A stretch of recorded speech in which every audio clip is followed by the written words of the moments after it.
All right. Good evening, everyone, and happy federal holiday that is of dubious nature. Um, for those of you who don't know me, my name is Randy Eckman. I am the owner of Stretch Your Mind Entertainment, a very small production company based in the Houston, Texas area. And by very small, I mean it's me. I'm just a one-man band, and I am working on trying to build a rig for going out to do professional live streaming gigs. Um, and so this is not just your everyday Twitch stream or just like starting Facebook Live on your phone. We're wanting to do something that is more along the lines of professional broadcast, television broadcast, but then just pushing out the video in the end over the internet, and broadcasting that way. And so the fun part of this is trying to figure out how to make it, how to set up a rig that is affordable slash made out of stuff that I already have, because I have a good deal of video production equipment already, and then figuring out how to handle the challenges of being a one-man band and make it so that one person can control all of these things at the same time, while also contending with the constraints of working in a remote venue. So it wouldn't be in a studio environment. This could be in a church or a conference center or something like that, where the access to internet might be very, very limited. The available bandwidth could be very minimal, and so you have to figure out, how can I get a high quality HD stream out in these kinds of environments? And so that's what we've been trying to do, is figure out how to put together this rig that will meet all of these requirements, have it be so that one person can run it, that it looks like a professional video broadcast, and is able to do so with in a remote capacity when you're outside of a studio or controlled environment. So this is part, I think, 5, I've forgotten. This is part of a series of streams that I've been doing over the last few weeks to try to plan out what it is that I want to do, and kind of explaining myself and my thoughts going into the design of this rig, trying to ultimately build up to building something. And I'm very eager and anxious to start actually building stuff and playing with toys.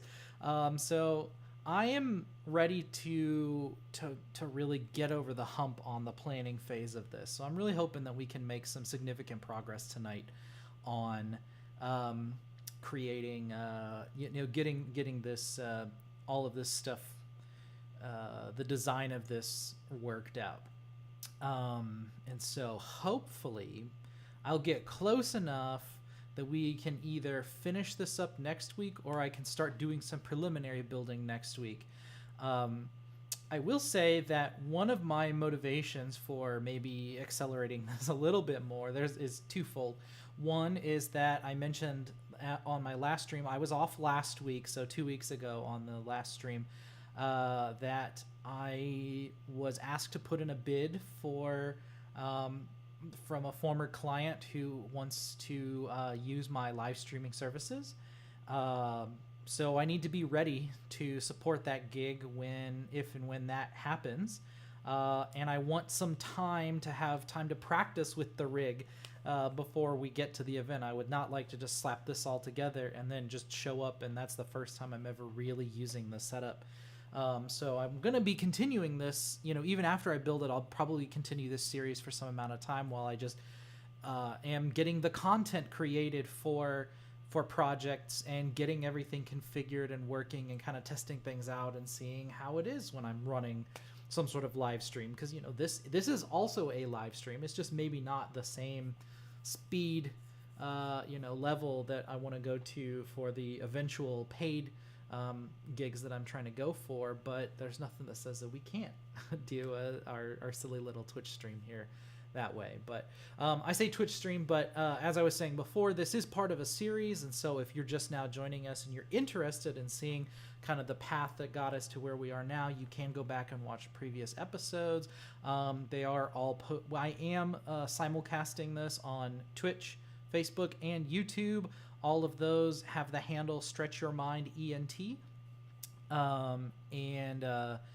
Twitch will keep the videos from a stream for about a week. So by the time I get to the next stream, since I do once a week on Mondays, by the time you get to the next stream, the previous one probably would have rolled off. But if you missed it on Monday, you can go back and watch another day during the week. Or if it's sometime significantly later, you can go back and find the archival ones on Facebook and YouTube. YouTube is the one that I am most carefully curating, I guess you should say. So if what you're looking for isn't on Facebook for whatever reason, then just let me know, and I can either try to get it uploaded there. And definitely if there's anything wrong with the YouTube streams or archives, let me know. I am also recording these offline and am able to post them later. All right, so that's the backstory on how we got here. So like I said, I had mentioned that I want to get this all going because of the gig that I have bid on. But the other reason is a little more personal in that in a couple weeks I'll be having a Halloween party at my house, and I have historically liked to have kind of an over-the-top AV production as part of all of this stuff. Last year I had a pretty good show that I put together. Kind of similarly, last year it was testing out some equipment that I was thinking about maybe using for this sort of build, and then ended up not sticking with any of that for a number of reasons that we can talk about later. But anyway, so we're a couple weeks out from that, and I would like to have something built and functional so that I could actually maybe use some parts or the entire rig that I want to use for this for the party. So I want to have some set up for that. If we don't get there, I can sort of piecemeal together what it is that I have in mind, to make it work for what I have in mind for how I'm going to have all of the video, the AV stuff set up for the party. Yeah, if you're a nerd about AV stuff, why not do this? So it's overkill for a party. I look for any excuse to get to play with all my toys. So I'm taking it. Anyway, so a lot has happened though in the last 2 weeks since the last time we talked, because I had a draft kind of sketched out in some notes of what I thought this was all going to look like. Then as I started sort of thinking through the logistics of putting together the proposal, the bid for the project that I mentioned before, for a gig sometime early next year, if it happens, I started thinking about a lot of the logistics of that and realizing that there were some decisions that I had made in my sketch, which again, it was just a sketch. It was just a first draft of something that I wanted to kind of talk through here on the stream, and then we would go through and talk about why it would or wouldn't work. But I had to kind of accelerate that a little bit more to try to think about the limitations of what it would take to run the stream that I was proposing to do for this bid.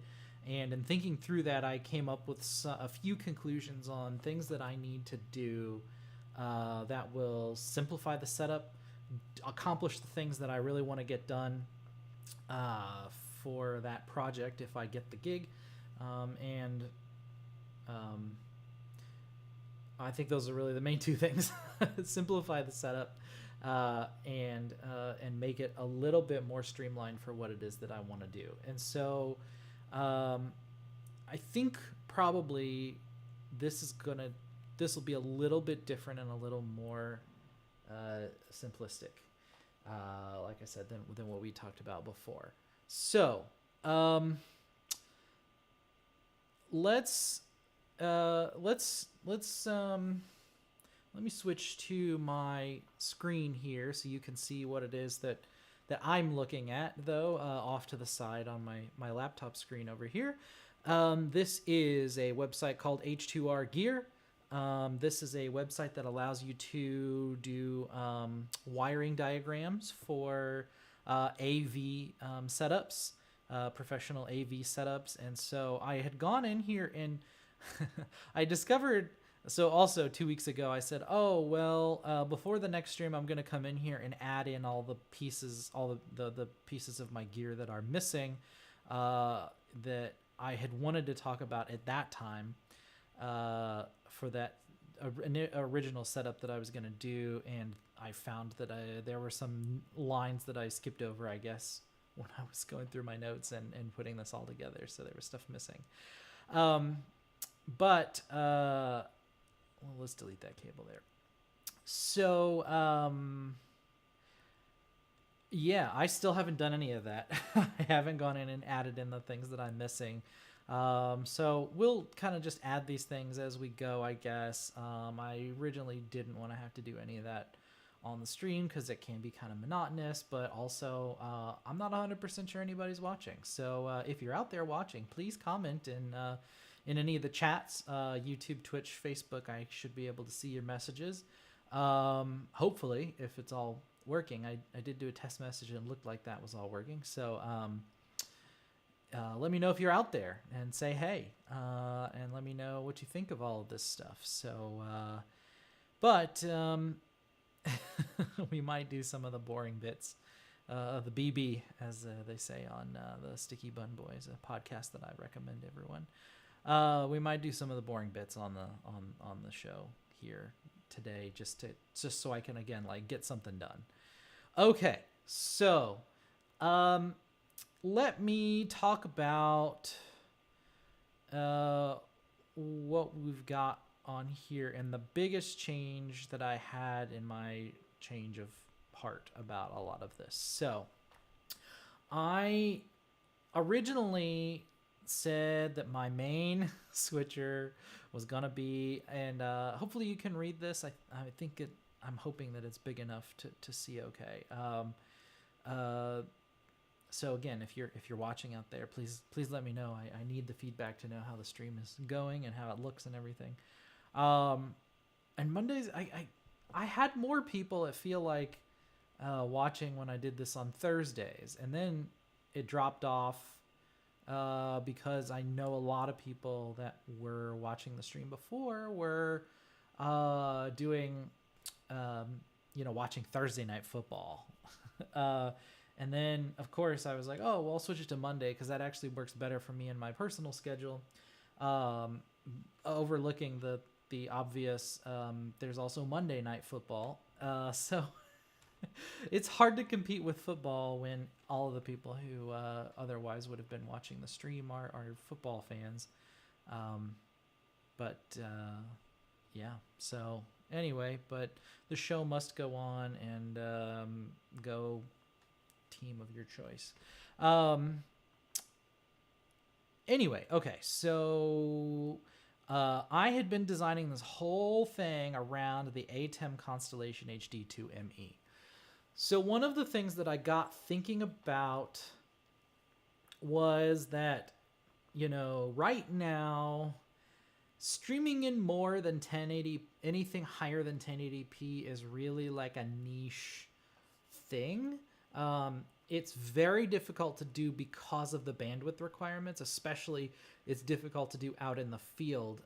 And so, it can be done, but we're already kind of, we're on a shoestring budget here for a lot of this stuff. And,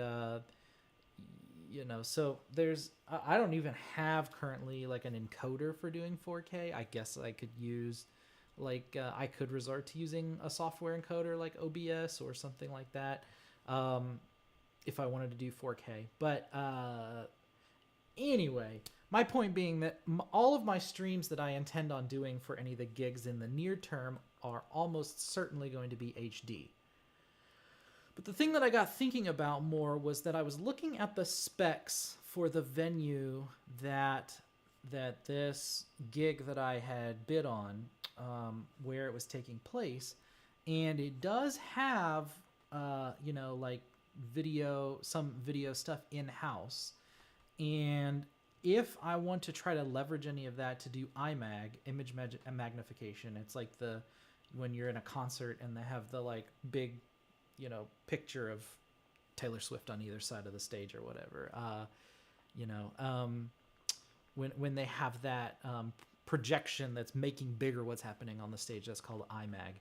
If I ever wanted to do that sort of thing, it's possible that I may want or need to push 4K for that. Also, just maybe wanting to future-proof things a little bit more, I thought, well, maybe it is actually very short-sighted to be doing a lot of this stuff with HD. Now, 4K equipment is extraordinarily expensive at this point. It's gotten a lot cheaper over time as it has become more mainstream, but it is still very difficult to cheaply, affordably do 4K video production in general. So I almost none. I have very little in my arsenal. Very little equipment. I don't even have necessarily the proper cables, either store bought or like I do have my own gear for making homemade SDI cables, and I have a big spool. But the spool that I have is only I think it does 3G, maybe it does 6G, but I can't remember off the top of my head what kind of cable it is. It's a Belden of some sort, a Belden 1649A or something like that. I can't remember the off the top of my head. I haven't looked at this stuff in a couple days. It leaves my brain very quickly. So I don't have a lot of like cabling and stuff like that. So if I was going to be serious about it, that's all stuff that would have to get upgraded. But it's as I start hopefully getting more gigs and maybe eventually one day making a profit, then I can start to invest some of that back into my rig and one by one put in things that are 4K. So I talked about this on previous streams a little bit, and I haven't maybe I haven't really told all the details of everything, but I do have a ton of equipment already on hand. And so I don't really need to procure a whole lot of equipment to build this whole system out. I already have a lot of pieces that I've bought over time for, whatever. So I have some of this stuff. And what I had decided was anything that I decide as we're going through this stream series and as I put together this rig, anything that doesn't make it into this rig, I'm going to sell. Even if it's something I think I might use again one day, that money, I'm not using it right now. And so that's just money that's sitting there depreciating because hardware, depreciates over time in the tech world. And so there's no point in me holding on to this gear that I'm not using, even if it's something that I might use one day, because there might be something better and or cheaper in the future, right? So no point in letting these things gather dust, and instead, make money for somebody, or make money for me, at least just selling it on eBay, even if it's on somebody else's shelf. Make it someone else's problem. So I do have some equipment that I have right now on hand that does support 4K. And that was on my short list of things that I was like, well, I'm just going to sell all that stuff and I'll buy it all again when I start doing 4K. Because again, maybe one day in the future, it'll be cheaper, and I'll actually use it more or something. But the more I thought about it, I was like, some of this, I'm just not ready to give up yet. And maybe it does make sense to start sort of easing my way into the 4K world a little bit. And so I am going to switch to using 4K in this rig for a handful of items. One of those being the main switcher here. So the core of the rig here that previously was the ATEM Constellation HD 2ME. I actually have a 2ME production studio 4K. I don't don't think it's in here. So what's never been clear to me is if you click add gear and then you do like a quick builder thing here, does it only add it to this page or does it add it to your my gear? I don't know. And so I've always been, I mean, I guess we could test this out now. I'm going to do that. This is a test, and maybe we'll just add it to the plan and then go back to gear. I don't even remember what that thing was called. It was a little tiny sliver of something. This is all the gear that I've already typed up and put in here.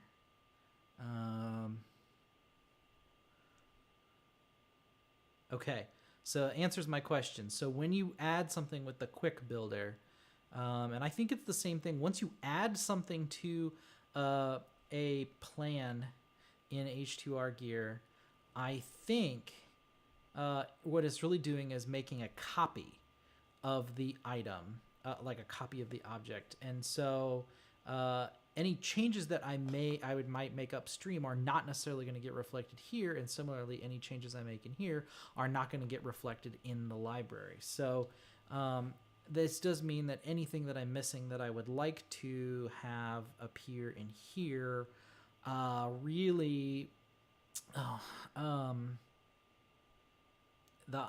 if it's something that I'm going to reuse again one day, it's going to be better if I instead edit it in the my gear section. So let's start with the ATEM Constellation HD 2ME though first, because it is quite similar in design to this, but in some ways it is different, and we can talk about this as I go through here. So it's the oh gosh, what is the correct order of words here? So production studio 4K 2ME. I know that's not the right order of words. Okay, it's the ATEM 2ME production studio 4K. So it's the ATEM 2ME production studio 4K.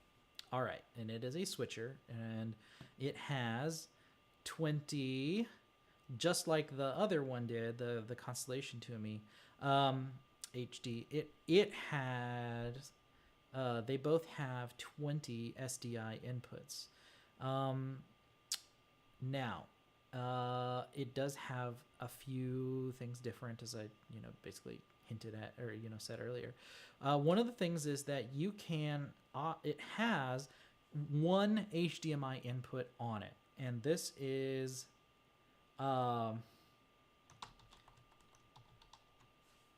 it's only input one. And so in the ATEM software control, you can choose between, for input one, are you going to use the SDI input or the HDMI input? So you could technically plug something into both, and then just when this one when camera one, input one in the switcher is not on screen, like in production, in the program, that's the word I'm looking for, when it's not showing on the program feed, you could if you were were in a pinch and you really needed that extra spot for another camera, you could then switch the input in the settings if you knew that you wanted to use the other camera that isn't the one that's the currently selected input. But that's really dicey, and you shouldn't really do that, but you could hypothetically do that, I suppose. I'm going to put this all the way at the top, though. I am thinking that I want to use this for one of my cameras. I have one camera. Okay, so in terms of cameras that I have I have 5 cameras technically. 6 if you count one that's currently in my eBay pile, that if I get real desperate, I could go pull it. But I have 5 cameras that I want to have available for doing these streams. One of them is the one that you're watching me on, which is this really cheap, Sony HD camera, which is really just kind of a utility camera. It's not something that I would necessarily use in the production. It's not something that I think would ever show up on the program feed, but if there was some thing that I wanted to monitor, like if I wanted to see what was going on backstage or something, I could set this camera up backstage or something, and then I could just have that feed for me wherever I am stationed, to know what's going on, just so I have like a heads up for awareness during the production. So there's that. There's also the I didn't actually turn it on today because it's kind of a pain to get set up, and I haven't been showing the equipment as much, so I haven't been using the overhead camera. But my overhead camera that I've been using in here is a GoPro Hero 3. So it's a very, very old GoPro at this point, at least 10 years old. The battery is touch and go on it, I think. But it does work. And has a decent picture still, so there's no reason not to use it. But it's something that I like to, in my productions, get those like unique camera angles. And so like when I was doing weddings and stuff, I would usually set up that GoPro like on the altar or behind the altar or something, like on stage, or in a corner or something, that it would be otherwise impossible to get a normal camera there that wouldn't be, big and ugly, or, just otherwise, put it somewhere that otherwise you wouldn't have a camera view. I did an outdoor wedding once where they had like a trellis or like a chuppah or whatever you want to call it, over where the bride and groom stood. And then I had a clamp and I clamped it onto the back panel, like on the top of that. And so then it was like looking down on everyone, and that was a really cool view too. So I like to do camera angles like that, and so this is kind of my Swiss Army knife camera for getting those kinds of shots. So the Handycam that I failed to mention this. So the Handycam in front of me is HDMI output only, because that's what you get when you buy a $200 camera. That's the like cheapest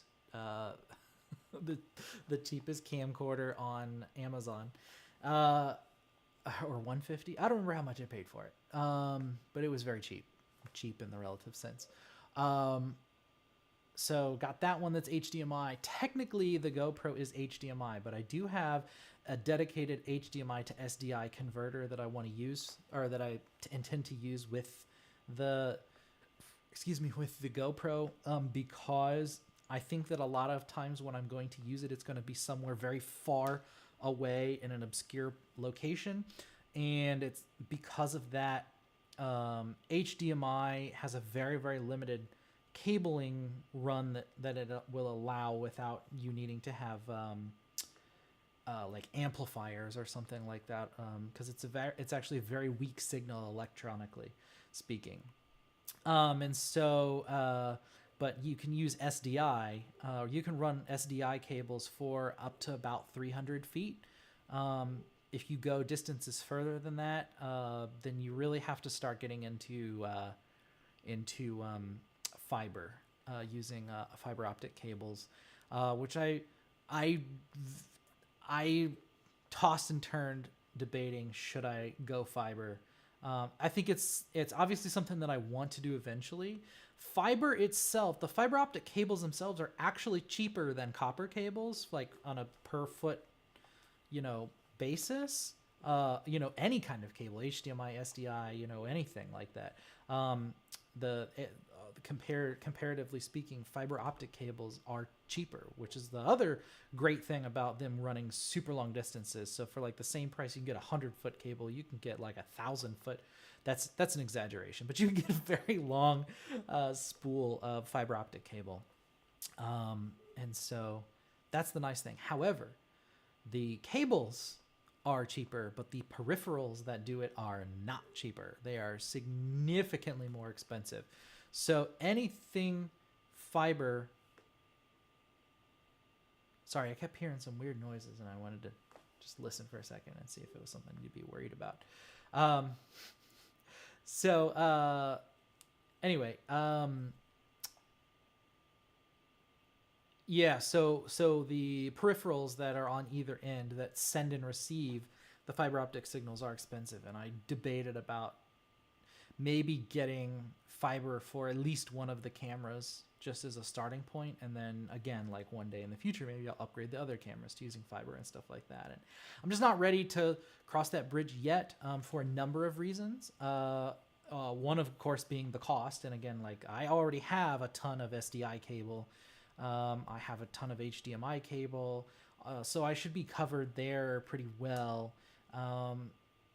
Like I already have that stuff, so I wouldn't need to procure anything.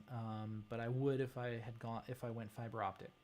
The other thing is that the best, the most affordable fiber optic options that are out there. I'm not really talking about what's on the screen right now. So a lot of the other fiber optic options that are out there. For the hardware, for the endpoints, the most affordable is going to be Blackmagic. It's just always generally across the board in production equipment. If you're trying to do professional, the bottom rung is always Blackmagic, and they've always got something that's very, very, technically speaking, like relatively speaking, very, very affordable. But even there, like all their optical stuff is on the expensive side, just again because of the nature of what it is, and it's a far more complex setup. And everything. So it's a little more expensive even there, but currently a lot of their fiber stuff, their fiber ecosystem right now is still kind of limited on HD versus 4K. And people have been speculating for a couple years now that they may eventually upgrade all of that stuff to 4K. So I don't want to drop all of that money on Blackmagic HD fiber stuff and then find out, like, oh, in a year, next year they're going to come out with all the 4K stuff and be like, oh, well, and of course that's probably going to be exorbitantly expensive, and so I may end up just getting HD if I really need to go fiber in a pinch. But anyway, all of this to say that I'm going to use I already have a dedicated HDMI to SDI converter for the GoPro. And so for all intents and purposes, the GoPro camera is an SDI input, and I don't need to worry about the HDMI because I'm probably not going to put it anywhere where I'm trying to plug it in with just HDMI into the switcher. It's going to go through SDI. It actually might go through for very long distances. I also have a dedicated SDI to NDI converter. And so I could, if I need to go on the farther end there in terms of distance, I could just run an Ethernet cable out to it and use NDI, which is a network video protocol. So it works over a network and is kind of emerging as the standard for doing video over Ethernet is NDI. So I do have one of those boxes, and I bought one dedicated again for this so that I could put it in very remote places and not quite not jumping the shark, but jumping into the deep end of doing fiber just yet. And I got a good deal. Again, I buy a lot of stuff on eBay, and I try to look for things that are like half price or significant. And so I got a really good price on a used NDI converter, for SDI to NDI converter. And so I can use that. So anyway, this camera up here, the one on the overhead, the GoPro is SDI only.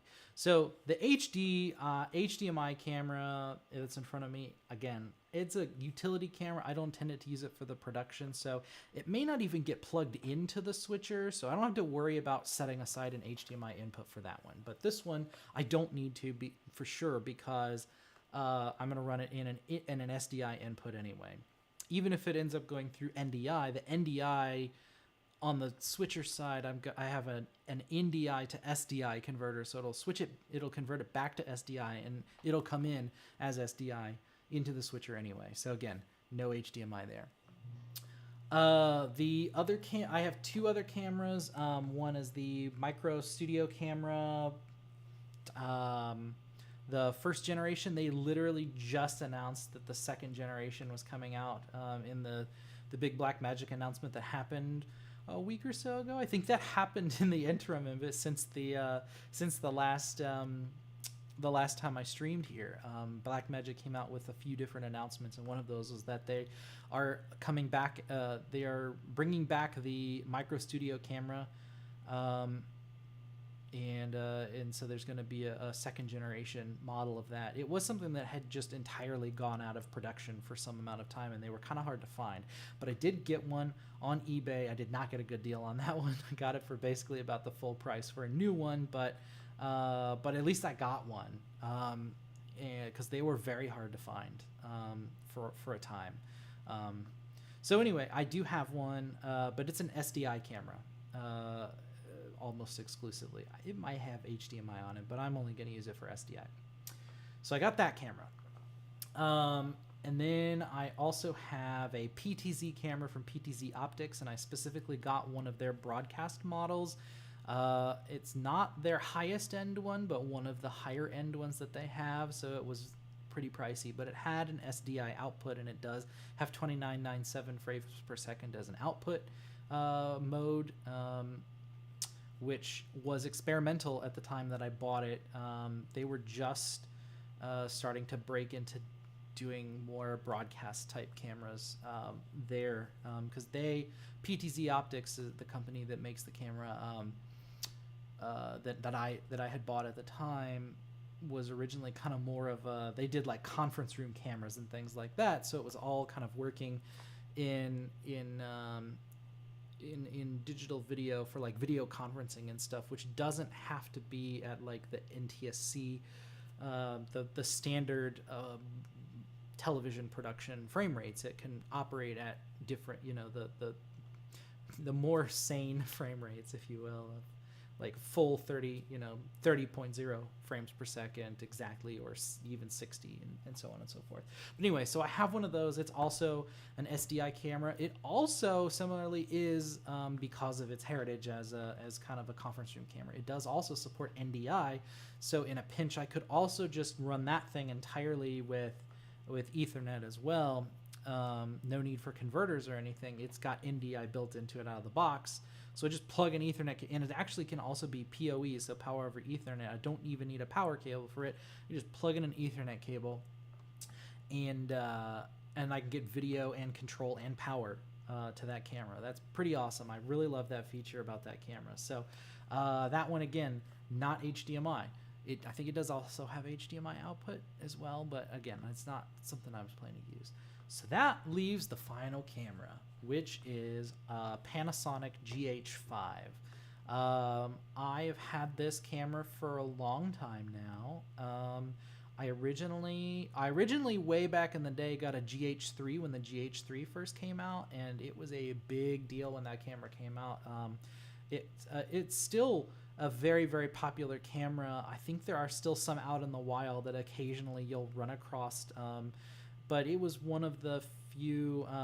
I think I talked about this on a previous stream, but it was a really good Panasonic model, and it was kind of their first camera that really kind of broke into the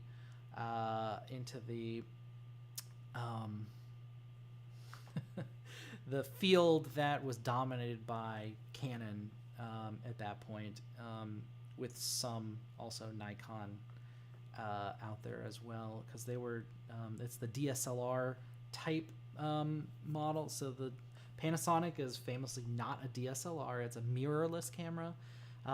If you can go Google what the differences are there. I'm not getting into it. It's a photography thing. But essentially, though, the key is that Panasonic realized that a lot of videographers were using these photography cameras from Canon and Nikon for doing video stuff.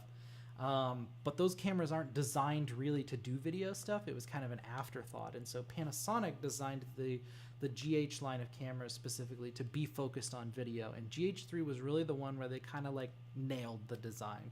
And it was very, very popular. I had a GH3 way back in the day. And then when money got tight at one point and I was not really in it shooting all that much, either photos or videos, I sold it on eBay. It was a sad day, but then then they came out with the GH4 and the GH5.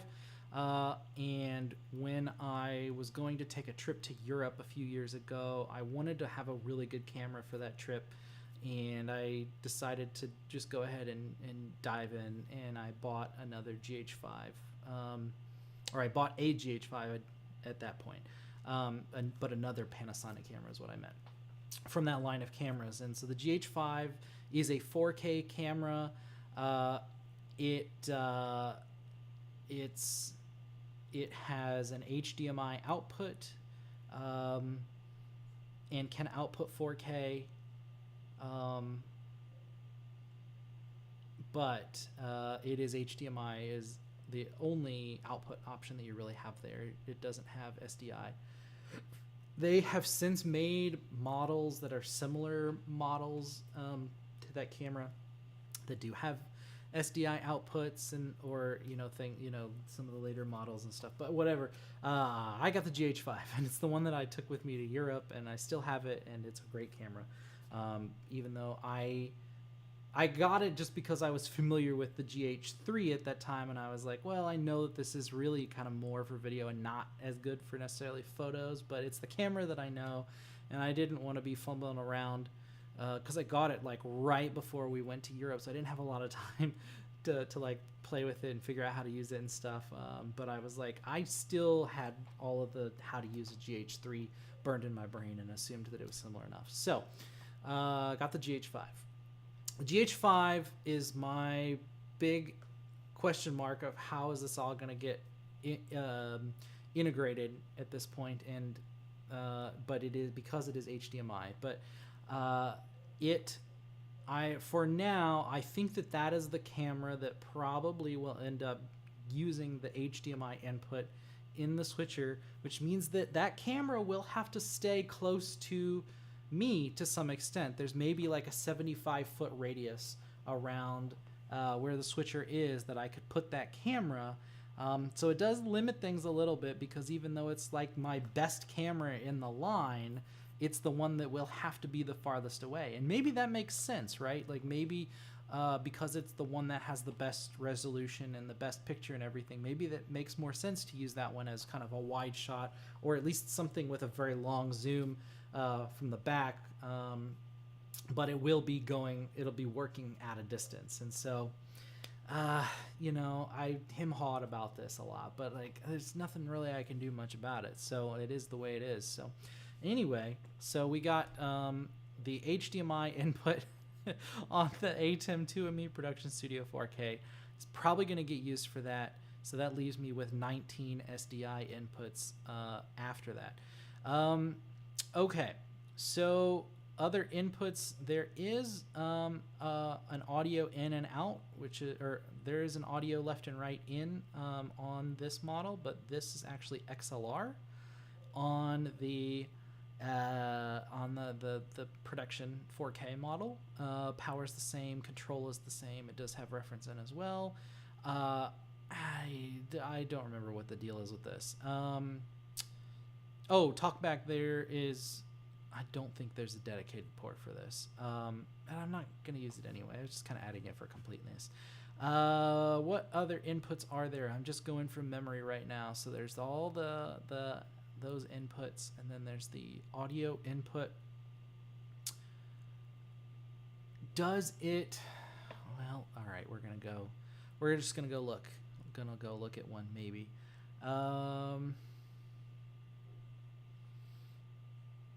That's I want the 2ME Production Studio 4K. We're going to look at Blackmagic's website. Okay, here's the back panel. Ugh. All right, give me the PDF, because I can't really see this. Okay, here we go. So this is the back panel. Okay, so it does have timecode in. It does have this remote that's RS422. I have a homebrew adapter that I have for this port that converts it to an RJ45. So it's like an Ethernet plug, but it's not Ethernet compatible. Like you can't plug it into an Ethernet switch or router or anything. But it does have that connection. So I guess I can add that onto. Oh, that's not what I wanted to do. Come back. I just wanted to go here. Do I have that on here? Okay, so we'll say the RS422 and leave the Ethernet there. So we'll reuse it for that. There is the time code in though, so we'll add this as time code. I think it's using LTC, so I'll just say LTC in. And this is an XLR input. Okay, and we'll move it up here with the audio. All right, let's go double check now. So we got time code in, analog audio in. Yes, it's got these RCA ports. I'm not going to use them. I'm not even going to put them on here. The other cool thing about this is this has 2 power inputs, so you can have redundant power if you want. That is something that I believe the Constellation did not have. I can't remember if it had it or not, but there definitely is a feature here. I'm not going to use that necessarily, but it's a thing that's there. Do I have USB on here? Because technically there was a USB port on the other one. I think it was a USB 3 though. Yeah, I've left that off. So USB, it's actually a mini USB, I think. Or what is it? Is it oh, this one is a USB B port. So USB B. Oh, there we go. All right. I think that's all the inputs. Okay, we got the HDMI. There's all those. We got the ref. We got the audio, the time code, RS422. The RS422 is really more of an output than an input, but whatever. I'll leave it on the input side. Okay, then we have time code out. Analog audio out. This is a monitor output, and then the actual program output is here. And then there is TalkBack as XLR. I forgot about this, but I'm not going to use it. I'm just not even going to put it on here, just for the sake of simplicity. So let's go up here. So the other one had 12 outputs that were all configurable. However, on the production studio one, it has 6 auxiliary outputs. So let's go ahead and get those. And those are more or less configurable, but they don't have everything available to them. So like you can't put the multi-view out through these. There's a few other limitations on what they can output, but they're still generally flexible enough. It does still have the limitation, even though there's a higher end switcher. It still has the limitation that's, I think, common to all ATEM switchers. I think this is even true for their highest end, the Constellation 8K and all that fancy stuff, is that all the aux outputs always have the program audio, the program 1 audio. And program 2, for that matter, also has the program 1 audio. There is only one audio mix in this whole thing, which kind of blows, but it is the way that it is. I previously, on the last stream we talked about this, I was saying that I was going to handle all the audio off of the board, and I had a grand idea of I didn't want to mix it. I didn't want to re-inject the audio into the ATEM. I was gonna instead have a separate box upstream, and I was talking about this thing called the program chain. I was like, oh, I'm gonna talk about the program chain and how that all works. I've decided for a number of reasons that was a terrible idea, and I'm not gonna do that. The big hang-up that I had was that I thought that there were some sources that might have audio coming into the ATEM that I might otherwise not have a way to get into my external audio mixer. And so instead, I'm going to have to resort to, I'll have to do some level of mixing with the ATEM, but then have the program output from this be the like sub mix of just those sources, and then have it merge with the outputs from my dedicated audio mixer from like the mics and stuff like that. And then that is what would go out to the program. Because I'm changing, I think, how I'm going to do some of the graphics and stuff, I think that I can actually get the graphics audio elsewhere. I can capture it and run it through the mixer independent. And so it doesn't have to... I don't have to do any audio handling inside the ATEM at this point. So instead, I'm just going to have the audio coming straight out from the audio mixer, go into the ATEM, embed the audio there, and then that's more than likely the program feed I'll want to, the audio that we'll use everywhere. But there could be situations where I want to have a separate audio feed for program 2.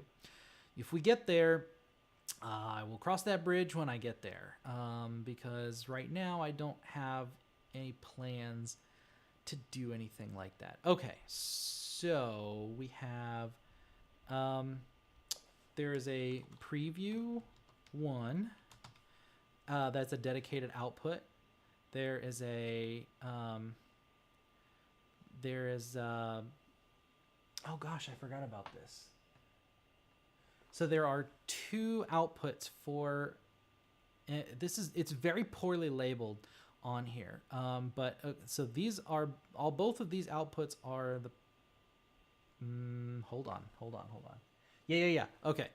Both of these outputs here are actually, it's just 2 outputs of the program feed from ME1. So the 2ME switcher, we've talked about this, I think, on a previous stream. You can go watch it, or you can go Google what an ME is. But essentially, it's like a mixing bus, in short, but for video.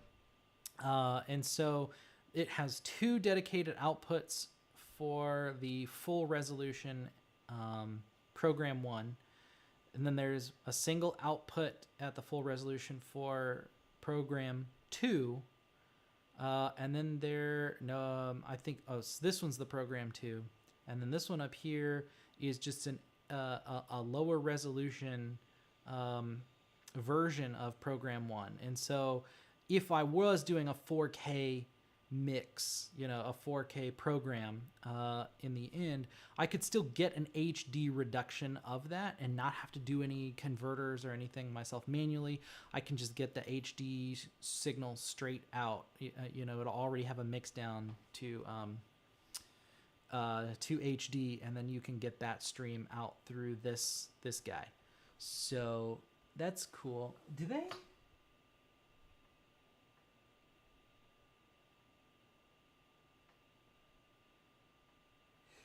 Yeah, I think it's mislabeled on this diagram, which one is which, actually. Okay, so there's the dedicated preview 1 output. There's no preview 2 output, though, which I think is stupid, but that's the way that it is. So we got program 1. We got another program 1. Then we have the program 1 HD, and then we have a program, my brain really wants to make that 4 letters, program 2. Okay, so we got that. We covered all of these, I think, and then there is actually a dedicated HDMI out from program 1 also. So we got a program 1 HDMI. Excuse me. Okay, then we get into the real fun over here. So we have multi-view is available in both SDI and HDMI for both ME1 and ME2. So we will have, so we have multi-view 1 and 2 and SDI here as dedicated things. Oh, I did have USB in here, but it just says webcam. I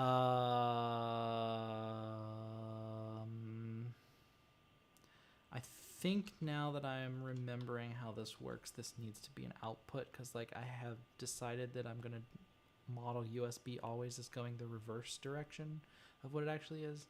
Yes, because I want the input to be the computer. The computer has USB inputs, and so even though technically it's bidirectional, in my brain I wanted to think of it as all of these devices have USB outputs that are going into the input of the computer. It's a stupid way to do it, but it's the way my brain had to make sense of this bidirectional connection. Okay, so anyway, we're going to drop that I added in earlier. So we got the USB-B there, but then I do need to add the multi-view HDMI outputs. So there's MV1 HDMI. We will add the HDMI for this. We have MV2 HDMI. We'll choose HDMI here. And then those are already covered. I already added the program 1 HDMI out. I'm not going to do the talkback. The audio, so the other model didn't have any audio outputs. It had 2 audio inputs, but no analog audio outputs. So we're going to do monitor left. This is XLR. It's strictly XLR. Where's the XLR? There it is. Monitor right. XLR. And then we have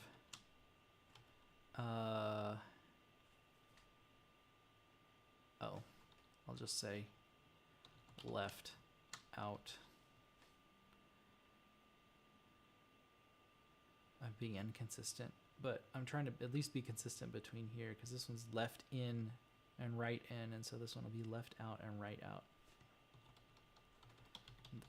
Case doesn't matter because it always stupidly does everything in all caps, which drives me crazy on the other thing. So there we go. It's one of the things that I don't like about H2R gear, but that is the way that it is. And then the last thing is it has a dedicated time code output, which is also a really cool feature. So we got LTC out. And that is also XLR. Okay, I think we have everything now covered from the back panel. Just double checking. I'm not going to model the duplicate power connections for now. Maybe one day I'll add that. But we got Ethernet, we got USB, HDMI, and 1. We got the 20 SDI inputs. There's the ref in, the aux SDI outs. I got those updated. Then we added the preview. We added all the outputs for the 2 program 1s. The program 1 HD, the program 2 output, the HDMI program 1, the multi-views in SDI and HDMI. We have the audio in and out, or the audio out. There's the in. We have time code in and out, and then there's the monitor.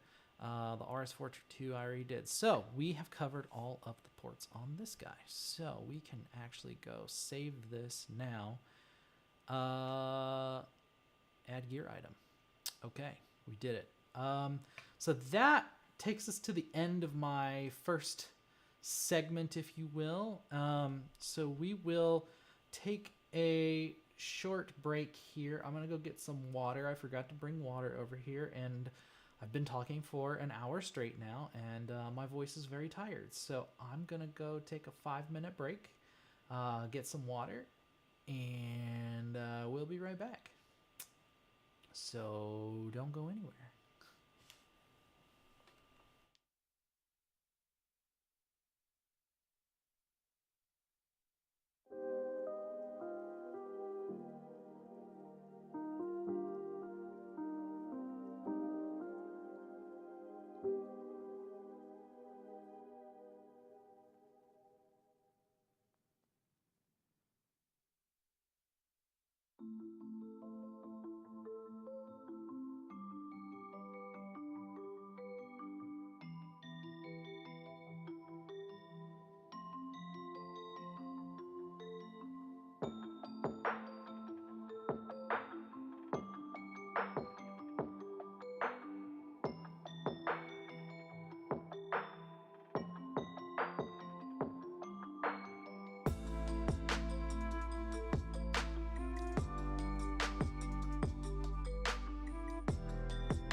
All right, we are back from my break. Got some water and had a little bit of candy too. It's Halloween, so you know. And I didn't really have that much for dinner, so I think I earned getting some little snackies. But anyway, all right. So that was a long discussion while I got the ATEM 2ME Production Studio 4K entered into H2R gear. Let's go see what else I am missing from my notes. So I am going to. Can I open? I'm going to open two tabs. This is probably a bad idea in practice, but in theory we're gonna do it. So let's show the screen again. Okay, so we got the ATEM Constellation HD 2ME, which I now want to replace with the Production Studio 4K. Boom, like that. And then we'll delete this other one. All right, and that's it. It's in here now. Okay. Oh,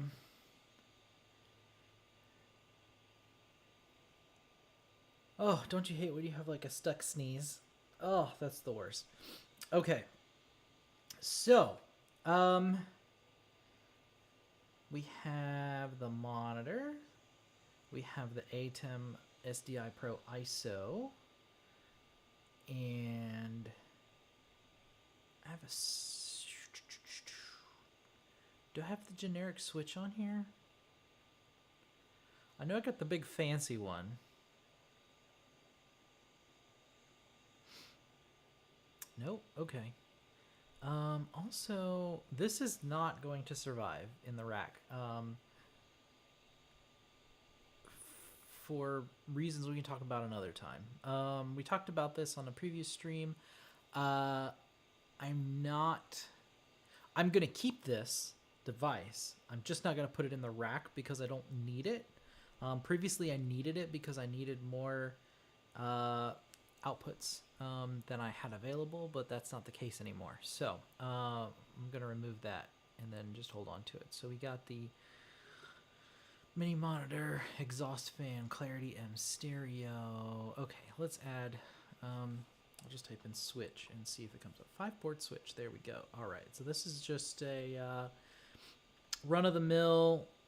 It's actually the switch that I'm using here in the room for this setup, where I'm running I've got a number of different devices all interconnected here on the table.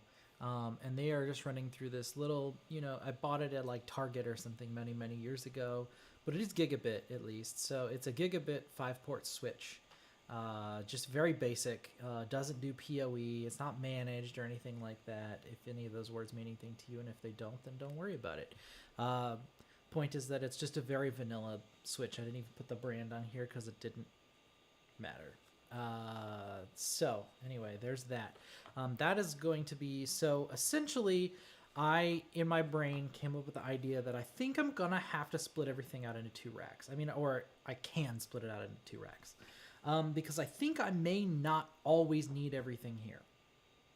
More often than not, I will. But real estate is already tight. And I decided that I'm going to just, not try to force it and get everything to fit into one rack, which really sucks. I wanted to put it all in one place, but I figured that some of this stuff really can kind of be pulled out separately. First of all, I think that the way that I'm going to actually set all this stuff up, I don't need the extra monitors of the SmartView Duo. They're nice to have, but not something that I need. So we'll put those in a separate rack. So I have a 4U, so it's like 4 rows, if you will. It's got 4 slots in it, so it's a 4U rack. That the three 3 of those rack units are taken up by the monitor, the SmartView Duo, and then the 4th one will be a shelf that has the ATEM SDI Pro ISO there. I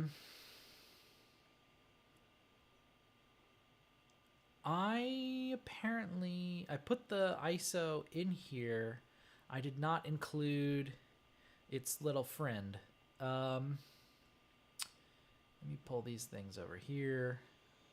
Oh, that's not what I want. We'll move this drawer down here. So there's going to be the 5-port switch up here that will connect the SmartView, the ATEM ISO. Was there something else in this? Not currently, but I might add more stuff to this later. So it gives me room to breathe. I'll have at least 2 more ports here to put additional stuff in here if I want. So this will go on the shelf with the Pro ISO. Additionally, we need the hard drive that goes with, or the SSD, I guess, that goes with this. So we'll type SSD. It's a Crucial X8 SSD. Uses USB-C and plugs into the USB-C port on the back of the ATEM SDI Pro ISO. And then you can record all of your isolated camera feeds. So I'm going to have in this separate rack. So if I'm doing a stream where I don't need to record ISO feeds of everything, because maybe I'll be using all cameras that have built-in SD card, things, so you can just record everything in the camera. It's not always ideal, but given the limited resources that we have, it's already nice. It already feels like a luxury to even have the ability to do any isolated recordings from cameras or other feeds. So I'll be able to, so the GH5 obviously has its own SD card slot. The GoPro has an SD card slot for the little tiny ones. I don't know that I am going to trust it to record. I trust the GH5 to record, but I don't know that I trust the GoPro at this point. So I'll probably end up, if I want to record that feed, I'll record it with the SDI Pro ISO instead. But none of the other cameras have any sort of recording capabilities whatsoever. They're all intended for live. Well, I guess technically this camcorder that I'm talking to right now does also have an SD card port, but again, it's a utility camera. It's not one I intend to use in a production, so I shouldn't need to record that feed anyway. So the other cameras, though, I'll need to record those, and I want to record them in the SDI Pro ISO. And then the other thought about this was, if I'm really doing some sort of guerrilla project that I don't want or need to take the entire rack for, if I'm doing something very, very simple, just like a 1-2 camera setup, and maybe graphics, or maybe 3 cameras and 1 graphics feed or something. If I have just something with 4 inputs, kind of like the stream that I'm doing right now, because I'm only running with 4 inputs in this stream through this exact box, the ATEM SDI Pro ISO, then this could be like its own standalone rack, its own standalone rig, for a really stripped down thing. So the SDI Pro ISO has its own encoder. So you can do live streaming directly with this and use the Ethernet port in this to connect to the internet. So I could do that in a pinch, although in practice probably there's no reason that I wouldn't just use the Teradek Video Go that I have that would plug into one of the outputs here, the SDI outputs. All the cameras would go into here. I would just need to bring one of my little handy converters to do HDMI to SDI for the GH5 if I was using that one. I can get the audio comes in on these mic inputs, and then so it'd be a very, very portable, self-contained setup for very run and gun, very simple kind of rig. So this could stand on its own as its own video production setup, and then I don't even need to take monitors and separate big monitors or anything, because I can just use the SmartView Duo in the rack with this guy to see the outputs from the SDI Pro ISO.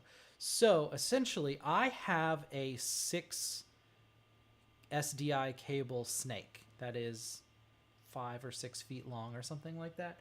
And I think what I've been wanting to do was reserve that for if I ended up with 2 separate racks, using that to kind of like connect the 2 racks together and have it all kind of contained and not have to actually run 6 separate cables. I mean, technically within it there are 6 separate cables, and I'll still have to make the 6 different connections manually, but it's nicer when they're already like bundled together and you can just go 1 2 3 4 5 6 in a line real quick. Anyway, I'm gonna add onto the back of this rack will be one of these Neutrik panels with the 6.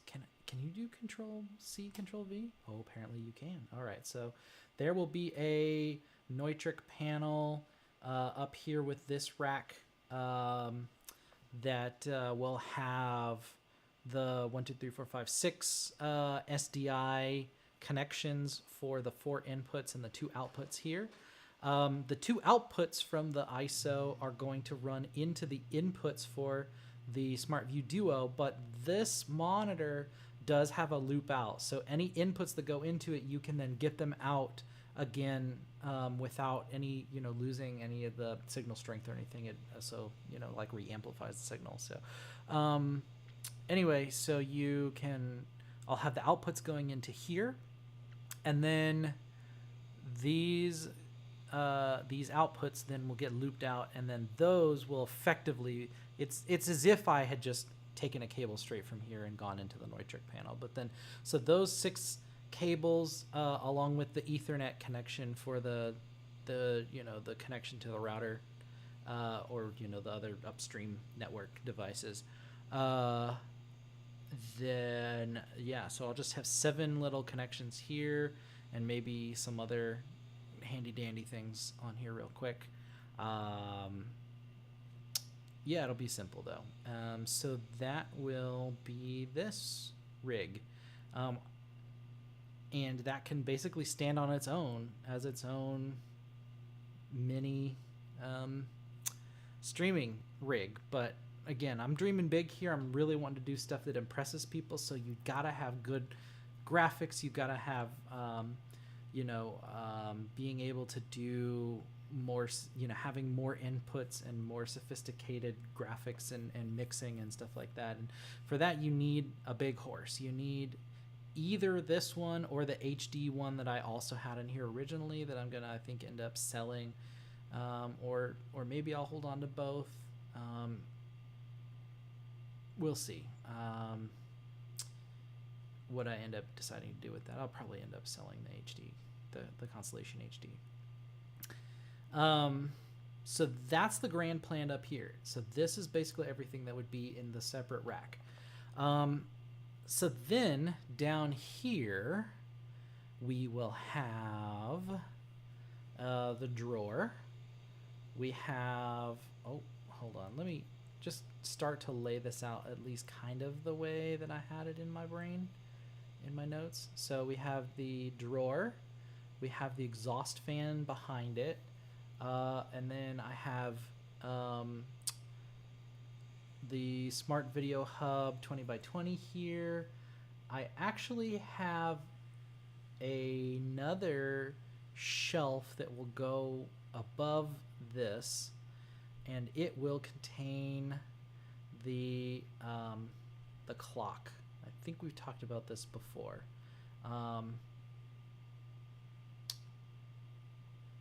The sync generator. So let me move that up there. Do I already have a thing for this? We'll type in ESE. Hey, I did make one for that. Okay. So we'll add this guy here. So this will go here. So this is the DV319 HD sync generator. I'm not going to talk about it too much here because I think I've talked about it on a previous stream when I added the amplifier for the signal generator. So we'll have the signal generator on a shelf here, as well as a new device that I just bought literally tonight. It is essentially like an HDMI multi-view. So I'm gonna have to find this one. Well, I don't know if it's out there, but let's try starting with HDMI multi-viewer 4x1 switch. That's actually, I think, what I want. What if I do this? Oh, the search feature leaves much to be desired. Oh, shoot. I need to add it here, though. Okay, we got to add it from community. So, array. This guy. Let me do this.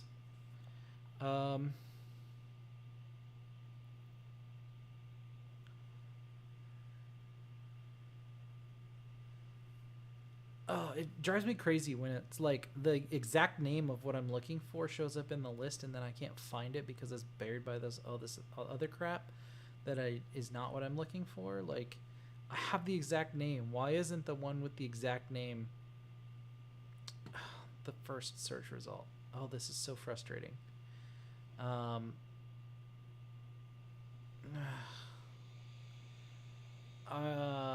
It's like the inverse of this. I'm gonna keep going just because I had the hope of having the actual name listed here.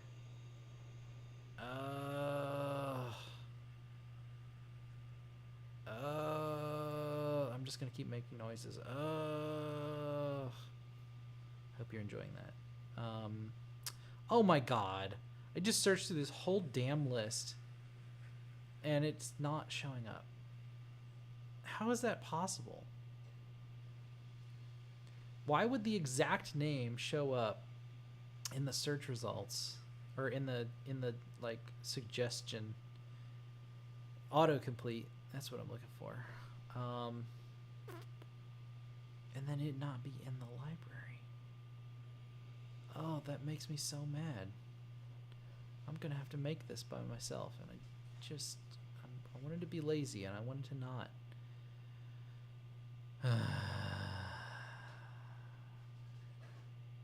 All right, we're gonna do this the hard way then, I guess. All right, it was like HDMI multi-view 4.2.1. It actually, they had an HD model, but I paid extra for the 4K one. Again, try to upgrade. The monitor that I will have connected to this is a 4K monitor. And because I'm doing a multi-view this way, the idea is that I'll get 4 HD pictures. Like each individual picture will be HD. It will be 1080p in each quadrant of the multi-view. But the aggregate signal coming out of this will be 4K. It doesn't require that the inputs be HD. You can actually put 4K signals going into this thing too. And it will, I don't actually know how, is it all caps? I think I usually see it written all caps. I don't know if it stands for something. I don't know. It's probably a weird made up Chinese name from a hat anyway. Oh, what do we want to call this guy?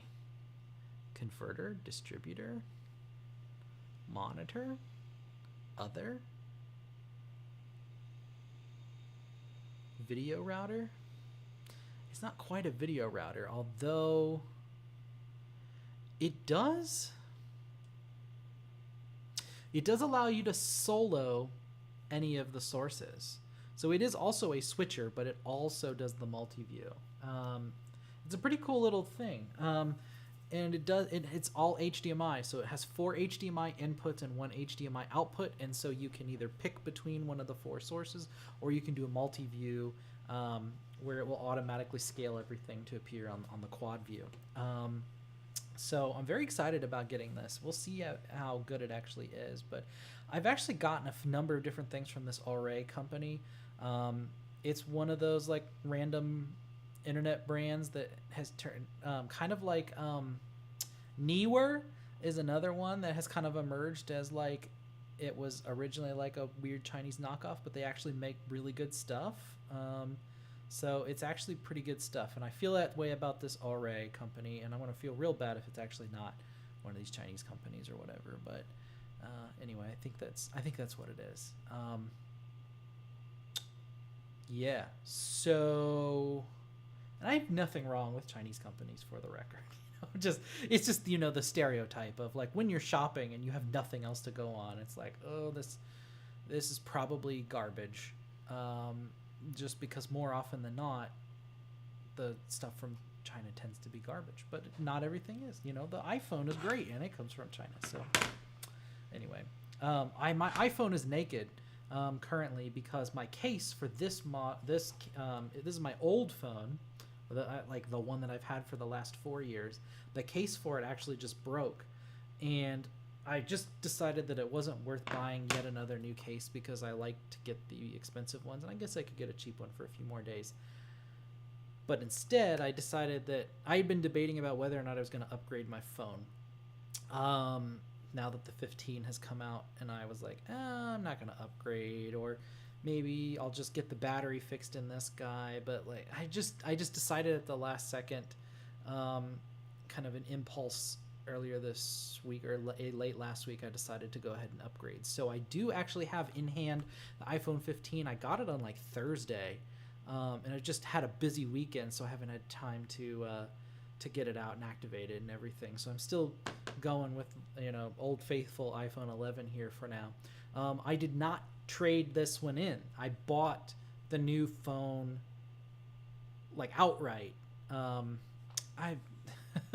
But the idea was from the previous streams where we talked about cellular signals and cell phone plans and stuff. My thought was I'm probably going to end up wanting to get at least 3 devices, one from each of the networks between T-Mobile, AT&T, and Verizon. And I'm going to have to get phones from each of those anyway, and I was just going to get whatever the cheapest like Android was that was going to be offered or whatever. But I was like, well, I've already got this phone. It's already paid off. And so, yeah, I'm not, I didn't get the trade-in, discount for the new phone, but I was going to have to get a new phone anyway for the other thing. So I was like, why not just hold on to this one and get it and still have a decently good iPhone that I can use for the streaming stuff. So I'm going to, once I activate the other one, this one will get kind of put to sleep for a little bit, but I'm envisioning that I'm going to swap out the what's it called? The thingy, the SIM card to be a SIM card from one of the other services once I actually end up activating it, and then I can use this phone with that service. So anyway, I'm going to hold on to this phone, but that's why my phone is naked. Anyway, I think I'm going to say video router because that's the closest thing, I think, to what's happening here. So we got input 1, 2, 3, 4. There's output 1, HDMI. I assume that there's a power. I don't know what the form of it is because I don't have the device and I don't care to go look up on Amazon or anything what it actually was. So anyway, but it's going to have power. It's got the 4 HDMI inputs and then 1 HDMI output. Great. We're going to call it, we'll call it a day here. So that's, we will add this. Why does it say add to plan? Has it always said that? Oh no. What is going on here? Did I just do all that and it didn't save any of that crap? Oh my god, it's going to make me so mad.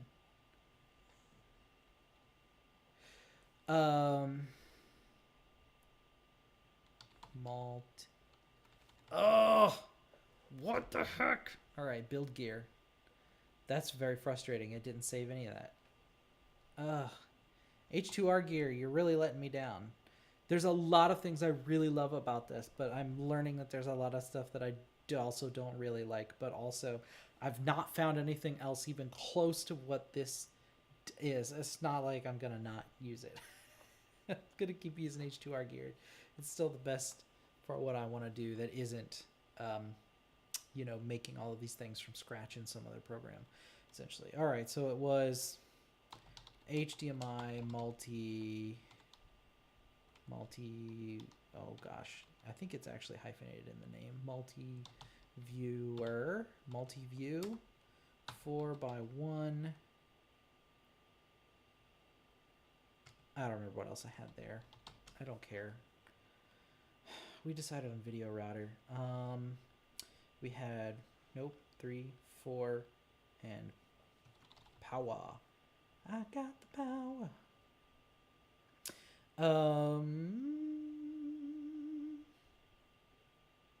Where's power? I just an idiot? Yes. Okay. This is done. Okay. Add gear. Okay, it is done. All right. And then we can come back over here, and maybe I can do this without having to reload, question mark. So we'll do array. There we go. We got it. Okay, we'll add this guy here.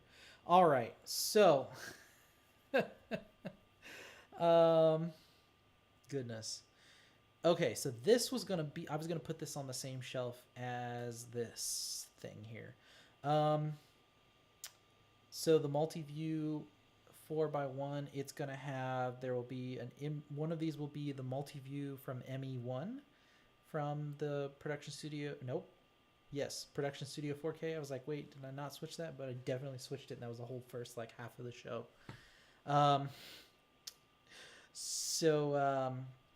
We'll have the multi-view 1 HDMI going in here, the multi-view 2 from ME2 HDMI going into here, and then I will have the input from either the Mac or the Raspberry Pi that we talked about on a previous stream, which is like somewhere towards the bottom here. One of them will go into here, and then the fourth one is kind of a wild card. I think I'm going to have it be, it's going to be an output from the Video Hub, so it can be configurable. By default, I was going to have it be the output from, one of the outputs from the ATEM SDI Pro ISO, so I can monitor the recording there. But that might be wasting a slot in the multi-view, because if I have this mounted in a rack with a monitor that's hardwired into the outputs from this, technically this is going to be on this monitor, and so the only nice thing about having it here on the multi-view is I don't have to turn my head to look at a different monitor and see the status of the recording and make sure everything's working there. So there's that. The other kind of perk is that while these technically, okay, so the way that the multi-view works on the ATEM 2ME Production Studio 4K is the newer ATEM models allow you to have much more configurable multi-views, so you can have just like one big box and a bunch of little boxes around it. If you wanted to just have like the program or just have the preview in one big box and then have a bunch of small boxes, or you could have a full 16 box, 4x4 grid, Brady Bunch grid. But on the older model, it just doesn't have the hardware, I think, to support that. So even though technically it's in the software, because it's using it, all the different ATEM models all use the same firmware basically, and then they just have different features based on which model it is. It's like uses different whatever. Anyway, the only multi-view outputs you can get from the 2ME Production Studio 4K are 2 big boxes on the top and 8 little ones on the bottom, but you get 2 of those. There's one for the ME1 and one for ME2. And technically all the boxes are reconfigurable. So I say ME1 and ME2, but you could make the boxes be different. I don't remember if you can actually, I think you can change the big boxes between preview and program, but I don't know if you can make it any of this like a dedicated big box for any of the sources or anything. I don't know. But anyway, so anyway, I have 2 multi-views at my disposal, each of which have 18, that each have 8 small preview boxes for all the input sources, so all the different cameras and whatnot, or graphics and things like that. Those will be in the grid underneath the big boxes that have preview and program for ME1 and ME2. So between both of those, I'll have technically 16 collective inputs that I can preview. There are, of course, more than 16 inputs to the switcher, though, and so you end up with, if you're just talking about raw inputs, like the hardware inputs, then there's 20 inputs in the switcher. So there are 4 inputs that are not accounted for anywhere, and you have to show them somewhere if you want to preview it, that is. And then there's also a few different like software video sources technically. So there's like color swatches that you might want to have on your preview that are not, that wouldn't show up. There's the color swatches. Technically there's the color bars. There's the black screen for like fade to black and stuff. And then there is you have 2 media players, so they can have either like fixed images, or you can have short, very, very short little animations that you can drop in there within so many different frames or whatever, and have those ready to go. So you don't need like a separate computer to show those graphics. You can just have these like very simple ones that are stored on board in these media players. So you have those, and then there's the super source, which I think have talked about on a previous stream. And if not, I'll talk about it on a future stream in much more detail, because it's going to require a lot more configuration to get that to work. So I guess I'll talk about that in the future when I go to actually start, after I've built this and I start configuring things. So there's all of these different sources also that won't show up in any of your previews. Like the color swatches, okay, fine. Like those don't really get used all that often. At least I don't use them that often, and I don't envision using them that often, so I don't really need to preview them. And I could also just remember, or like write on a post-it note, like color 1 is orange and color 2 is purple or something, and then I don't have to see it.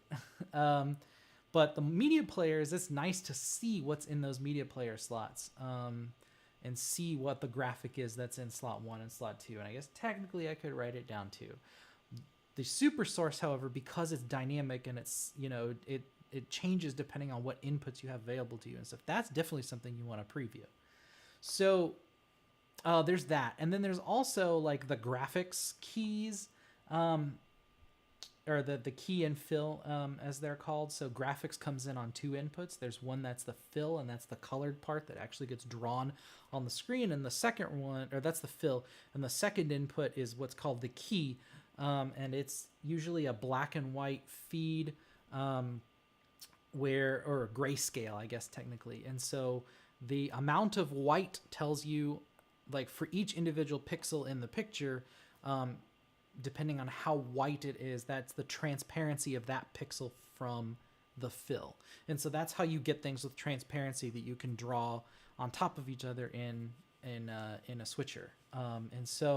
And that's how you can do fancy graphics with transparency and stuff in a hardware switcher without needing computers to do that stuff. And so that technology has been around for ages and ages at this point.